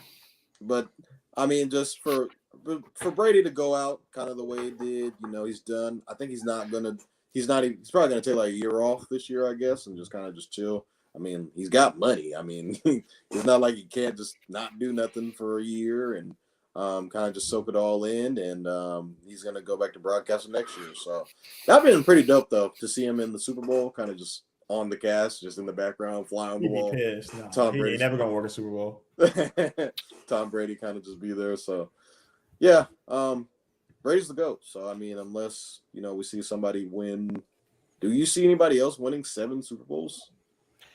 No, that was the debate. That was the debate that I saw on a lot of ESPN this past week, was after Tom Brady announced the news of his retirement, where he said for good. I actually kind of believe him, and I kind of think that it was good that he came back for that one more year, because it showed him that he was done. Because after that Rams game, he was like, "Oh my God, I still got it. I still have it. I am 25 years old. I still got it." And then he came back. He was like, "Okay, I'm actually 45 years old." But yeah, Jaevon, that's the topic that I saw posed on a lot of ESPN and sports networks in general this week, is like, Will anyone ever get to 7 again? And if they do, who is it? The default answer is Patrick Mahomes. Patrick Mahomes is making his 3rd Super Bowl appearance in 4 years. That tracks right along with the track of Brady for the most part. I mean, so let's pose that question. So, Kevin, I'm going to pose that question to you next because I feel like this like truly honors the greatness of Tom Brady and him being arguably one of the greatest, if not the greatest football player of all time. In your opinion, Kevin, do you think an individual player ever gets to 7 Super Bowl titles ever again, regardless gets of position? To 7 or win 7? Or excuse me, win 7. Thank you, Jaevon, because he got to 10. Yeah. No, I don't think so. If Andy Reid was a little bit younger, you can kind of maybe at least have to entertain the idea. But Andy's going to retire at some point. You know, he's already really old. He was old coming in, so Andy's going to retire, and then it's going to say, was it Andy's show or was it Patty? So Patty, I think, would be the only person that you can throw in that ring. There's too many good quarterbacks now. Or not Josh Allen. Joe Burrow said he was going to be there forever. His window's always open. So if I don't think it's ever going to happen, but if it had to be 2, I would put my Joe Burrow and Patty in the hat. And so, Gary, for you as a Steelers fan, you watched Tom Brady absolutely dominate your team for over a decade. So what are your thoughts on 2 out him? of there? Don't be saying all that. We squeezed 2 2. Two out of how many? Hey, 2 out of how many y'all win last 20? I knew he was gonna flip that on. I could feel it coming. I could feel it coming. Like before when I asked that, I could see it coming. Before he went to Tampa, I could always say Steelers got the most rings. Steelers got the most rings. It don't matter. But after that 6 tied us up, I was like, dang, we go tied now. So you know what? More rings than a lot of teams. That's what I'm saying. No, he has the most rings out of all the teams. Yeah. He does. So I was gonna say, let's give Brady obviously his flowers today. He retires and he's the GOAT. Heard Shaun say he ain't see me. I'm sorry to for our audio only listeners, I'm sorry to interrupt you, Gary. It's just our guy Julian. I said, "Where's Julian? I haven't seen Julian." And he said, "Heard Shaun say he ain't seen me, so here I am." Jaevon, did you text him? Did he show up, or was he already here? Hey, we appreciate you, Julian. Glad to know you're here. Gary, please money. Continue. He never came out. Never goes back. Oh, wouldn't support the show either. I'm sorry, Gary. Go ahead. No, you're all good. You're all good. That's funny. I was gonna say, just gonna give Tom Brady his flowers. Obviously, I think the most amazing thing about Brady is obviously I think his consistency. You can really just see him as a role model in terms of the sense of like someone's grinding from the bottom, being doubted his whole career every which way. Like he really didn't get the full GOAT stamp 1000% from everyone till like the last 5-6 years. Before a lot of people, I was one of them. Tom Brady, I always say Peyton Manning. I feel like was better at sometimes. Aaron Rodgers sometimes. Everyone always say, always your guys, Joe Montana. He's always the GOAT for the longest time when we were kids. So like him, just seeing that arc over just consistently dominating and. In the beginning years, he did rely on the defense side, but he made clutch moments. And towards the end, he was the guy who was making clutch moments. And we started saying he's bringing everyone up and, doing it like kind of LeBron-esque performance in terms of just bringing everyone higher. You know what I'm saying? Bringing players that never really heard before on the wide receiver group into being legitimate names. So I think the coolest things about Brady, like that, being consistent, keeping his body intact, giving to his word that, like Shaun said, I feel like reason he didn't really retire last year, obviously, because he felt like he had much. And it's not like he didn't have that much this year, Shaun. I feel like he had a lot this year. And he probably can go into next year if he really wanted to. But I think the goal of him, being 45, also we talked about him needing a perfect situation. I don't feel like he wanted to, go on that note either, just trying to find a perfect situation, trying to go to these teams and stuff like that. I feel like he made the best decision for him. And I think the coolest thing I was going to get to is like, you guys all been seeing those pictures, and it's crazy. Like, you could really break down this man's career into like 3 different players, and every player is a Hall of Famer. Doesn't he have like 3 Super Bowls in his 40s? Yeah, exactly. Like you can really break down. I think it's like every 7 years or something like that, 7.5 years. Like you'll have like at least a Super Bowl in there and an MVP in there. And this is crazy because like before Tom Brady, y'all, if you had 1 or 2 rings, you can start sniffing the GOAT debate. Like if you won, you were a made man. For the longest time, Breeze had 1, Aaron had 1. 2, you start separating yourself to get into the next echelons of quarterbacks because football is so hard to gather that many rings. So like he really pulled. I think what Sean's original question is, anyone get to 7? I don't think anyone get to 7 in our lifetime. We already mentioned the guys who probably could, like Kevin mentioned the guys maybe who have a chance to get in that. But a lot of things got to go right. And I would really just say, I think he did the Bill Russell, y'all. He did the Bill Russell. He did the 11. We might not even count it no more. We're not like, hey, that's Brad. He got 7. We're not going to count his 7. Like, that's just too ridiculous. Like, you know what I'm saying? We got to tailor that for these guys. Aaron Rodgers is getting killed for not winning so much, but he won one Super Bowl, and a lot of people are before, like I mentioned, or made men. So like him changing the whole bar, changing the whole bar, changing the bar simply, raising the bar higher for the next level of quarterbacks, and made it so hard and so tough. And a guy that was never always the most talented, but always the most prepared, not always the most like having the best situation, but always making the best out of it, but also coming in clutch moment. You know what I'm saying? Like.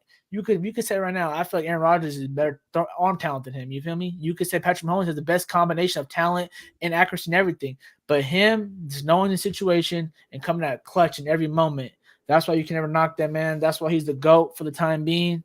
And yeah, simple as that.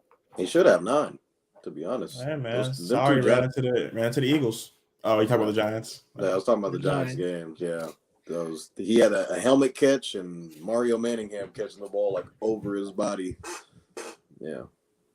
But I mean, the same thing goes with that though. Jaevon is like, that's something that I really took from the Man in the Arena series that he ended up doing with ESPN. Is I gotta watch that now that he's it's really good. It's really good. I watched it right before his final playoff game, and it's really good. I binge watched the shit out of it, but it's really good. And they take a deep dive into each one of the Super Bowls that he has been to. And been to that was the a couple. But that was the thing that they really got into, is like he was saying, like with that Giants game, especially the helmet catch. He was just like, you know what, man, like that's when I just knew like it wasn't gonna be our year. But then you look at the opposite of it. Some of the Super Bowls later in his career, you think back to the Seahawks game. If they just run the damn ball, the Patriots don't win that Super Bowl. And who knows, maybe the second half of the Patriots dynasty doesn't happen, because that Seahawks Super Bowl is what sparked it all. And then you look at that Falcons comeback, obviously coming back from down 28-3. Not only that, but then late in the game, that Julian Edelman catch. We all tend to forget about that Julian Edelman catch. That Julian Edelman catch is what won them that Super Bowl. And so, you know, it could go either way. 500 against the Eagles. All right, gotta throw one wrench in the flower giving I already just gave Brady. So clip this is a different thing. Brady, I ain't gonna lie though. One thing I will hold against the Patriots forever. I don't care what anyone says, because it's the truth, bro. Because they got punished for it. They did cheat, bro. They cheated in some years. I don't know how they did it. Which time? I don't know. Exactly, Sean. I don't know. And y'all can't hate, because you know what? It's whatever. Spygate, Deflategate. And I don't know if it's Brady's fault and it should be on him, or if it's coach. I don't know what it is. But you ain't even in that mess. Raise his eyebrows. So I know it GOAT, obviously, because he made sure you called him the GOAT. Because but when that was happening, people were taking Super Bowls away, and should this one count? This one, who really got 2, 3? So he makes sure he stabbed it a couple more times. Like, yeah, I'm the GOAT, bro. Just because we got caught a couple times, whatever. Let me win 3 more times. Yeah, exactly. Yeah. So I'm not trying to knock none of his Super Bowls, but just if we do want to call a blemish, I don't know if we want to call a blemish. We'll give him that blemish, but that's not a big enough blemish to knock him off of any of his greatness. So. And simple. To me, his ex-wife Giselle said it best when he won his 7th Super Bowl in 2021. When she said to him after the game, she said, "What more do you have to prove? What more do?" He had nothing to prove after that game, and he still gave us. I love that seasons. Though, man. So we appreciate you. I don't know if y'all seen him in Colin Cowherd today, right now, when he came on and did a quick interview. He did a 15-minute interview, but I don't know if he sounds at peace just yet. Obviously, because it's brand new and stuff like that, and that sand selling for like $1 million that he was sitting on. But and now he's modeling his own underwear for the Brady brand and posting that on Twitter apparently. And so let him live his life. Florida man getting wild. Let him live his life, but man, it's just cool to see. Just hopefully, he just enjoys all things that he missed on. He missed on to achieve his greatness. You know what I'm saying? So hope he gets to do those things. What about you, Kev? Honestly, man, I loved him, man. You know, he couldn't beat the Eagles, but besides that, he had a great career. Like you all mentioned, hey, man, he did beat you guys. What was that? No one want to talk about 2004. Oh yeah, it was 2005. Don't want to talk about that. Man. Did he already beat Shaun? I want to say y'all just got y'all get back. No one talk about that, man. It's all about what the last game. So we went out there and sent them off as L. I was hoping we were the last team to beat him in the Super Bowl. Man. I'm just saying that's in history. No one's ever gonna beat that. You know? But like everyone said, no one thought he was gonna be anything, and he turned out to be a lot. Unfortunately, he went to Michigan, but I've always been a Tom Brady fan. Unfortunately, on a low. Yeah, I agree with you, Kevin. That's the only unfortunate thing about his entire career. I mean, he came from San Mateo, where my mom was born. Like, I support Tom Brady through and through, except for those 4 years when he wore blue and yellow. We're just gonna act like that didn't happen. Real quickly, guys, because we're running out of time, as we got about 20 minutes left here on episode 13 of Stats Over Politics. And for those of you who are tuned in on YouTube or Twitter, make sure to give us a thumbs up. It really helps us liking those videos. And we appreciate you guys subscribing, but then also 20, liking. Bucks are up 20. Blue is excited. I'm excited. And so before we get to our main event for this week, which is previewing the Super Bowl, which is coming up this Sunday, I want to get to one quick bit of news that came out today, and that is that AJ Green has decided to retire from the NFL. And so Jaevon, obviously he made his mark when he was with Cincinnati, and he kind of faded out a little bit with Arizona, but hell of a career for a guy like AJ Green. Do you think AJ Green is a Hall of Famer, Jaevon? Boom. So I got his stats. So he had 727 receptions, 10,514 yards, 70 touchdowns, and 7 Pro Bowls. Those are Hall of Fame numbers. His stint in, Cincinnati, that's kind of where he put all his work in. AJ Green was definitely one of the premier wide receivers for a good, I'd say like 3 to 4 years strand, where AJ was like at the top of the top. There was like once upon a time where the Niners were like rumored to trade for him, and I was like, how would that even be possible? But no, obviously that never happened. But if you look at the numbers, AJ Green has Hall of Fame numbers. I mean, obviously he didn't get a chance to win a Super Bowl. Not everybody's able to be put into those type of situations. There are numerous receivers who have numbers like that and don't win a Super Bowl, but still get into the Hall of Fame. But if you look at his numbers, he was definitely the best wide receiver when he was at the peak of his powers. So I think AJ Green is a Hall of Famer. And, I agree with you, Jaevon. I think that he's a Hall of Famer because he put up a majority of those numbers with Andy Dalton as his starting quarterback. Kevin, you're shaking your head. It looks like in agreement. So do you agree that AJ Green is a Hall of Famer? Oh, yeah. I got Toddy's bringing out the stats, so I got a really good stat. So the highest receivers with their highest grades from 2011 to 2017, A.J. Brown, 94.7, Julio, 93.6, Megatron, Calvin Johnson, 93.6, AJ, 92.5. So he was up to the best. So, and Toddy mentioned the number, so he's definitely going to be a Hall of Famer in my book. Yeah, to me, all those guys that you just named right there, one of them in Megatron is already in the Hall of Fame, and those other guys, they seem like they're on their way. Even a guy like AJ Brown. So he snuck that in there real quick. Garry, for you, is AJ Green a Hall of Famer? I'm not gonna lie to y'all, I didn't deep dive on the stats like y'all did. So congratulations to y'all. Congratulations AJ Green for a great career. You guys already know I want to talk about the bowl. I'm gonna give him congrats, give him his flowers. The last couple of years he couldn't get on a really good Cardinals team, really couldn't contend for him to give him a big opportunity.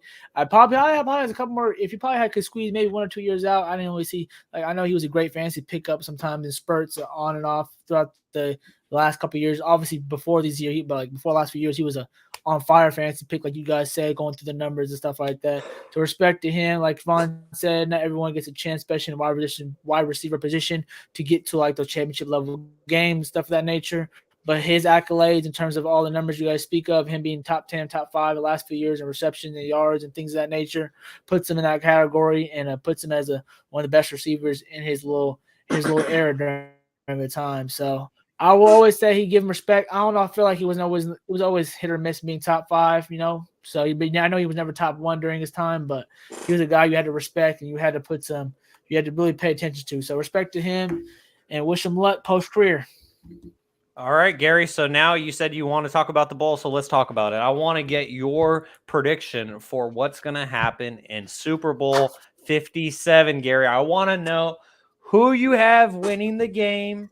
I mean, we kind of for the loyal listeners of Stats Over Politics, they know who Gary is already picking, but we want to know who you're picking, what the score is, and who's the MVP. How does it happen? I'll even tell you what color the Gatorade's going to be if y'all want to know that. That now. Hey, man, blue. we love those blue. I'll just say blue. I'll just say blue for y'all. Right. If y'all want to put a little parlay on that, you know what I'm saying? I think last year was like when Snoop Dogg came, like, is Snoop Dogg going to smoke before or after? Is he going? It was like crazy. It was crazy. The betting things you could bet for a Super Bowl, guys. So crazy. But anyways, let's get to the bowl talk, y'all. The big game we've been waiting for all weekend this Sunday, Chiefs versus the Eagles. We already know who I got, Jaevon, Shaun. I got the Chiefs. I got the young GOAT in the making, the baby GOAT, and Patrick Mahomes coming off his one-legged performance, which we're going to look back on. That could be the flu game, and looked upon maybe it's better as the flu game in our sense once we keep recalling history.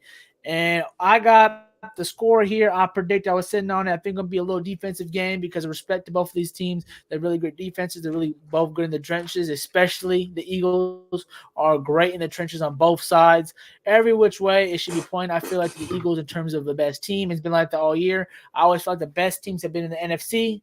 The best quarterback play has obviously been the AFC. And when it comes down to the big game, I feel like it's going to come down to Mr. Patrick Mahomes making a couple key plays. I think he's going to come down for a 2-minute drill to hit a field goal, 24-21. Chiefs win 2 Super Bowls, I think about 4 years, getting that arc that we're talking about already on that Brady arc. And maybe, who knows, Kev, maybe 10 years, y'all Eagles might get y'all redemption just like y'all did on Brady later on. But this year, he going to whack y'all on the mouth. And he gonna call it a wrap, and he gonna put the older Kelsey brother on notice, and they gonna win this thing, Kev. I'm sorry to say, I can't fight you on the numbers, Marco. I can't fight you on the numbers. The play of you guys' depth. What I can fight you on is that Patrick Mahomes, off of 2 weeks of full rest, Andy Reid, who is a great off buys, is basically a buy, obviously, a great preparation. This coaching staff has been there multiple times now in multiple different years in multiple different situations. So they're going to bring all the tricks out, Kev. They're going to bring around the Ring Around Rosie before halftime. Who knows what they're going to bring out, but they're going to bring out all the stops in this one. And as long as they can keep that baby GOAT under siege and keep him under, give some time to throw, I think they're gonna make things happen. And all we need is a defense to make a couple plays here and there, stop the run game a couple times here and there. Don't to shoot the clock too much. I think the pressure can get flipped for the Eagles to try to make something happen. And I think that's what we're going to see, a little bit unraveling and maybe a turnover here and there. And I think it's going to be the Chiefs' time to capitalize. I got the Chiefs winning the bowl, and I got Mr. Patrick Mahomes getting the MVP. Yes, Shaun. All right, there you go. That was the last question that I had there. Is I have Chiefs 24-21 for Gary, and he has Mahomes as the MVP. So remember, before we listeners get at home, my record on listeners these things have been very high percentage I'm hitting right now in this new year.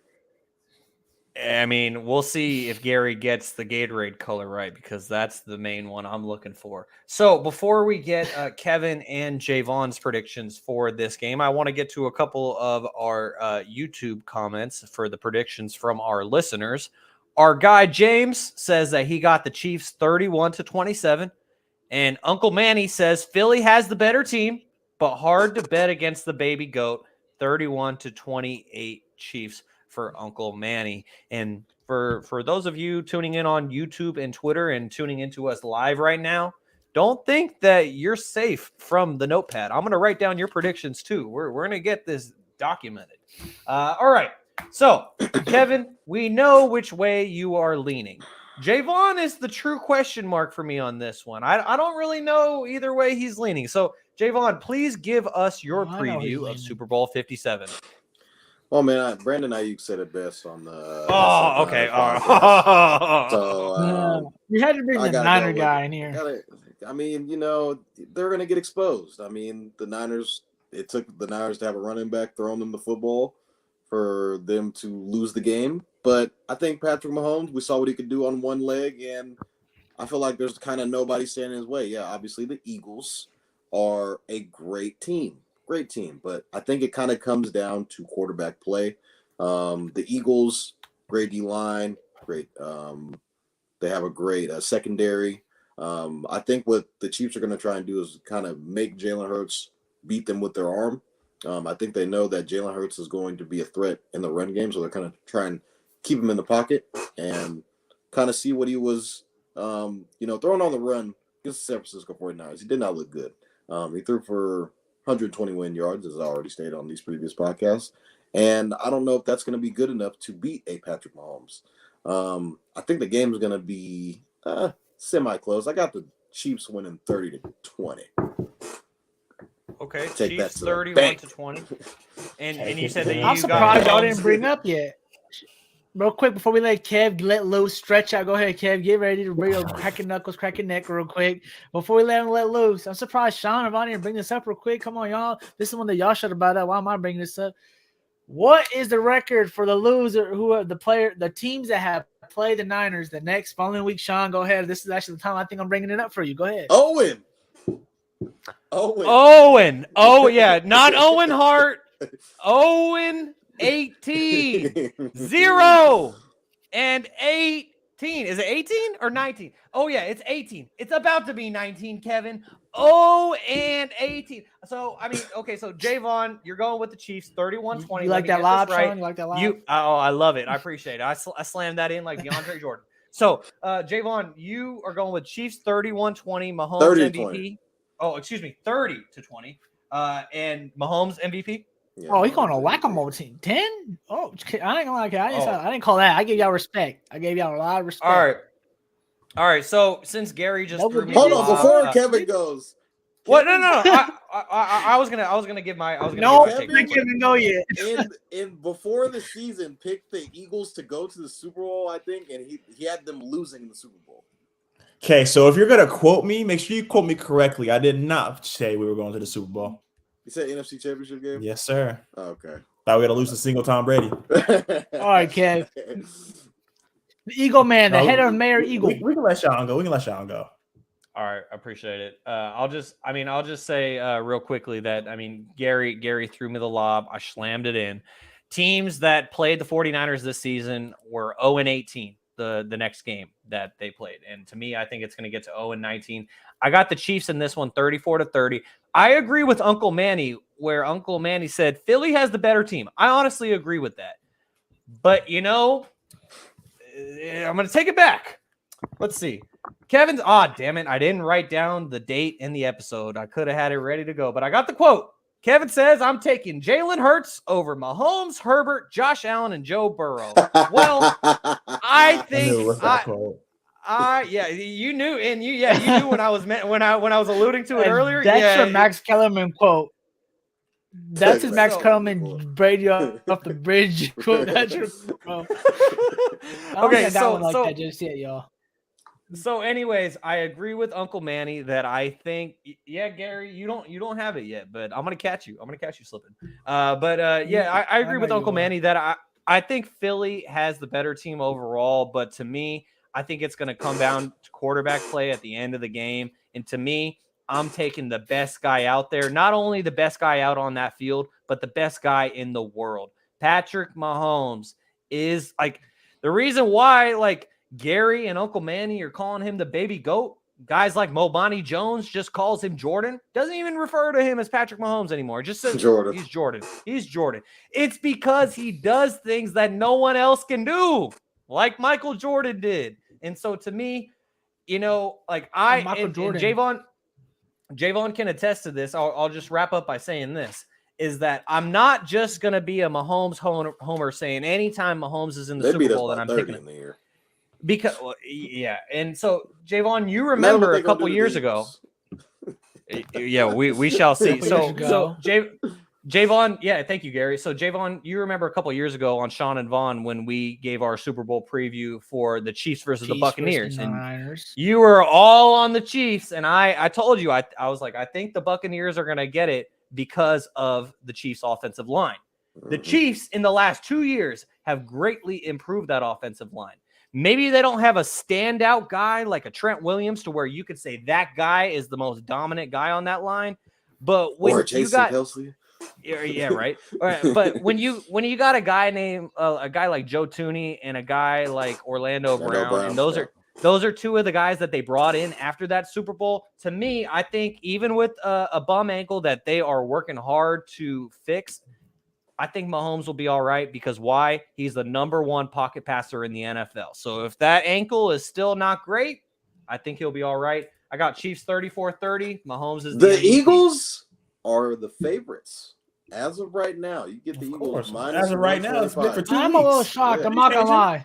I'm a little shocked, bro, that Shaun and Vaughn actually are picking the Chiefs just because you would think y'all been picking the quote unquote best team all year. Yes. The Niners have been the best team. Well, I've been on my Kevin. I've been lying. I've been going back to my picks have been based off the quarterback. I ain't gonna lie. It's been off the quarterback who I want to take. That's why I took Brady all the way to the bowl. Literally, that was my calculation. That was how I did my mathematics. So how'd that work out for you? On that, guys. I got the best record right here I got my Super Bowl pick is live. I got the best record in the playoffs, Shaun. Thank you for asking me. Yeah, the reason why I'll have to count it up. I'll have to count it up to dispute that. Mahomes came to Levi's this year and blew us the fuck out. So we saw what they're capable of doing to a healthy 49ers team. We blew y'all the fuck out too. I mean, we didn't have a quarterback. But I'm just saying. That's neither here nor there. All right. Jaevon, we'll just have to leave it there because we could debate about that back and forth all offseason. Kevin, you have been very patient. We appreciate you. The floor is yours.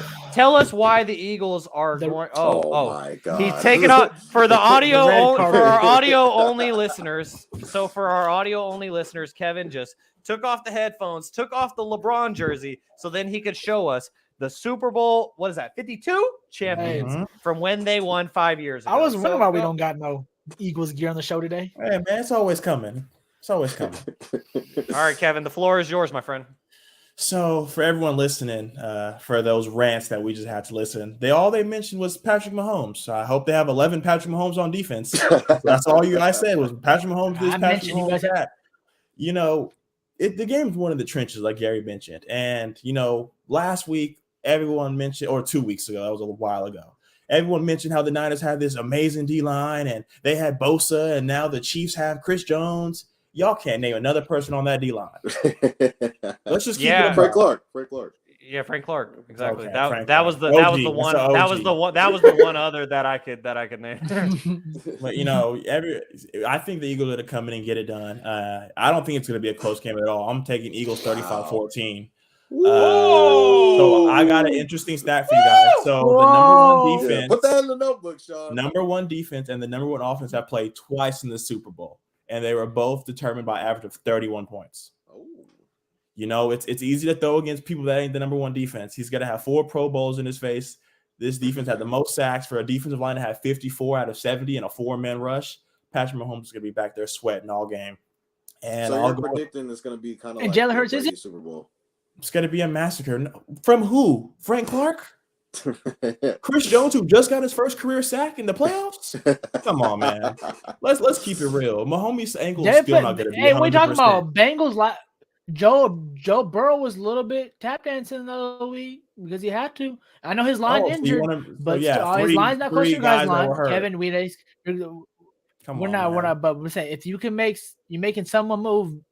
If Jalen gets a little bit uncomfortable, you have faith in him, Kev?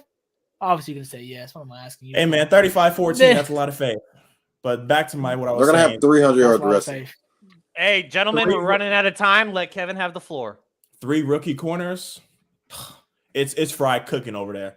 That's why I think it's going to be a blowout. We're going to be able to stop. We're going to be able to contain Mahomes. He's not going to be able to get out to the outside. And we're really going to see if that ankle's good. You know, it's a high ankle sprain. That's a 6 to 8 week injury. He's going to turn it around in 4 weeks.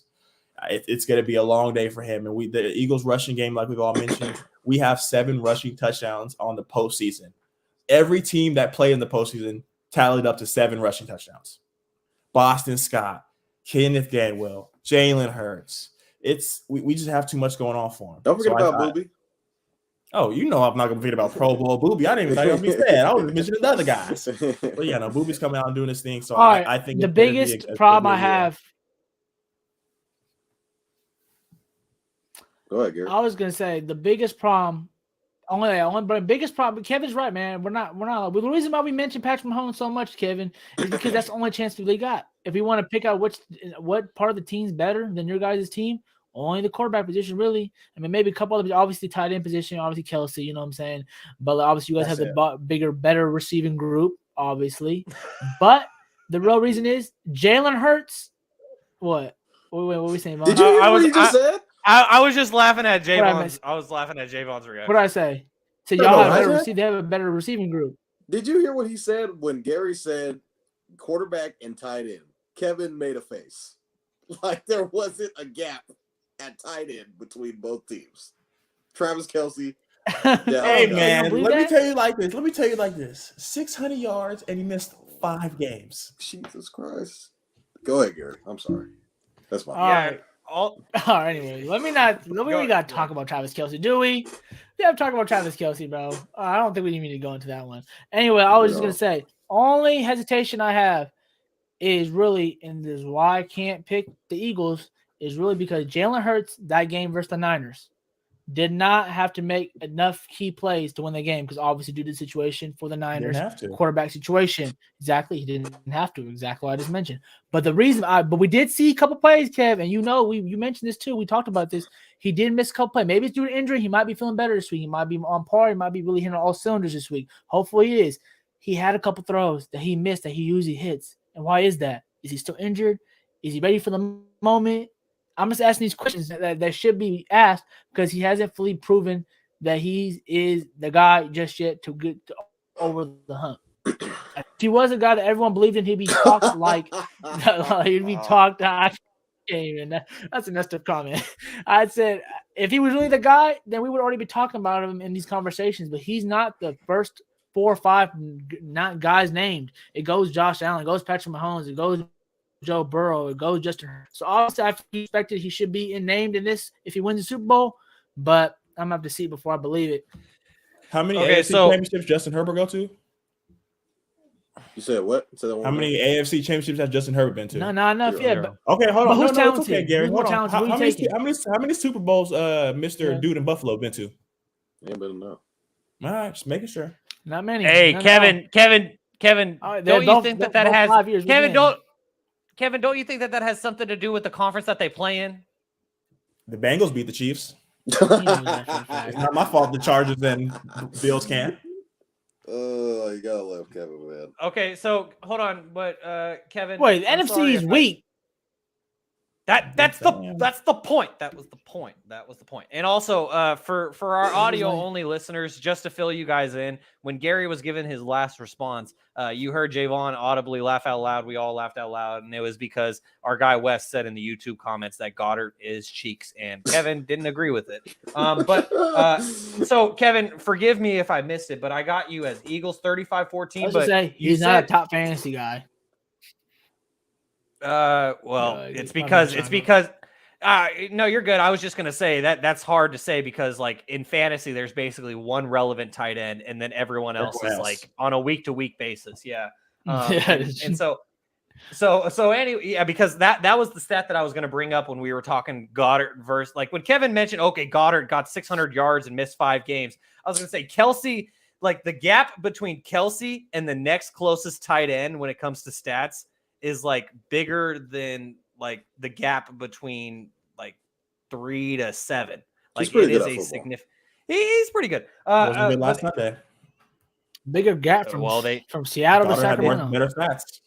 Well, Kevin, there's time for him to redeem himself with Big Brother on the other sideline. But Kevin, to close us out here, forgive me if I missed your MVP, but I have Eagles 35-14. Who's the MVP and why for you? Hassan Reddick. I knew this was going to say that. 3.5 sacks. Forced fumble. Why not Jalen? Defensive touchdown. Bro, the offense is not going to matter. The Chiefs defense is cans. This is going to come down to if we can stop the Chiefs because they're not going to be able to stop us. All right. Cans. They just didn't have the best record in the AFC. The Cans. All right. We have the same record. We scored the same amount of points. Yeah, I didn't say y'all bad. I didn't say y'all bad. You're not lying. I feel like it's more. I'm giving more respect to both teams. And They're Kevin's the favorites. just disrespecting the Chiefs so much. They're the favorites. I thought you were going to take a humble approach today, but it's all good. Don't worry. Next Monday, it'll be a humbling experience. AJ Brown versus the rookie. Quez Watkins, Devontae Smith against rookies. Oh my goodness, fellas. Oh my goodness. All right, guys. Well, unless does anyone have anything else they want to get off their chest before this all important Super Bowl? Super Bowl patch will be here on Monday, fellas. I'm unboxing it live on camera. You get guys, don't be shocked if Kev don't show up on Monday. I can't wait. Hey, we'll give him a pass though. We'll give him a pass. Oh man, no passes around here. He had a whole hit list when the Eagles beat the Niners. Hell no, no passes, no free passes. I'm sure, man. It's gonna be a celebration. You gonna come on? Yep. I just want to. What Kelsey did, that was funny. All right, guys. Well, hey, go ahead, Gary. I couldn't even say. I was gonna say what Kelsey said, but I forgot what he said. I know he said the Rock quote, man. There's no talk shit. Yeah, man. That's all I know. He said, "Hey, that mayor of Cincinnati, know your role and shut your mouth, you jabroni." I'm about to cut. That's gonna be my opening statement on Monday. That's gonna be what we're saying. I can't wait for it. So, just a quick rundown for everyone to know: we got 5 people picking the Chiefs and 1 person picking the Eagles. 3. Gary, I said 5. I said 5, including James and Uncle Manny. So James is going Chiefs 31-27. Uncle Manny got Chiefs 31-28. Gary got Chiefs 24-21. Jaevon has Chiefs 30-20. I have Chiefs 34-30. We all have Mahomes as our MVP. Kevin has the Eagles 35-14 as he shows off his Super Bowl shirt from 5 years ago. Hang on to that tight, Kevin, because that's all you're going to have. You see Pacheco was doing that dance, too. He's going to do it, too, in the end zone. Watch. And so Kevin has the Eagles winning the Super Bowl 35-14 with Hassan Reddick as your Super Bowl MVP. 3.5 sacks, a forced fumble, and a defensive touchdown for Mr. Reddick of the Eagles. We shall see. Gentlemen, it was a fun one. We'll catch you all next week here on Stats Over Politics. You know what to do. Subscribe, rate, and review. And make sure to give us a thumbs up if you're watching on YouTube. It really helps us grow. We really appreciate it. And we'll catch you all next week for Kevin's sad episode. We'll catch you all then. Just out against the Niners. Bet on the Blue Gatorade, y'all. Peace. Blue Gatorade.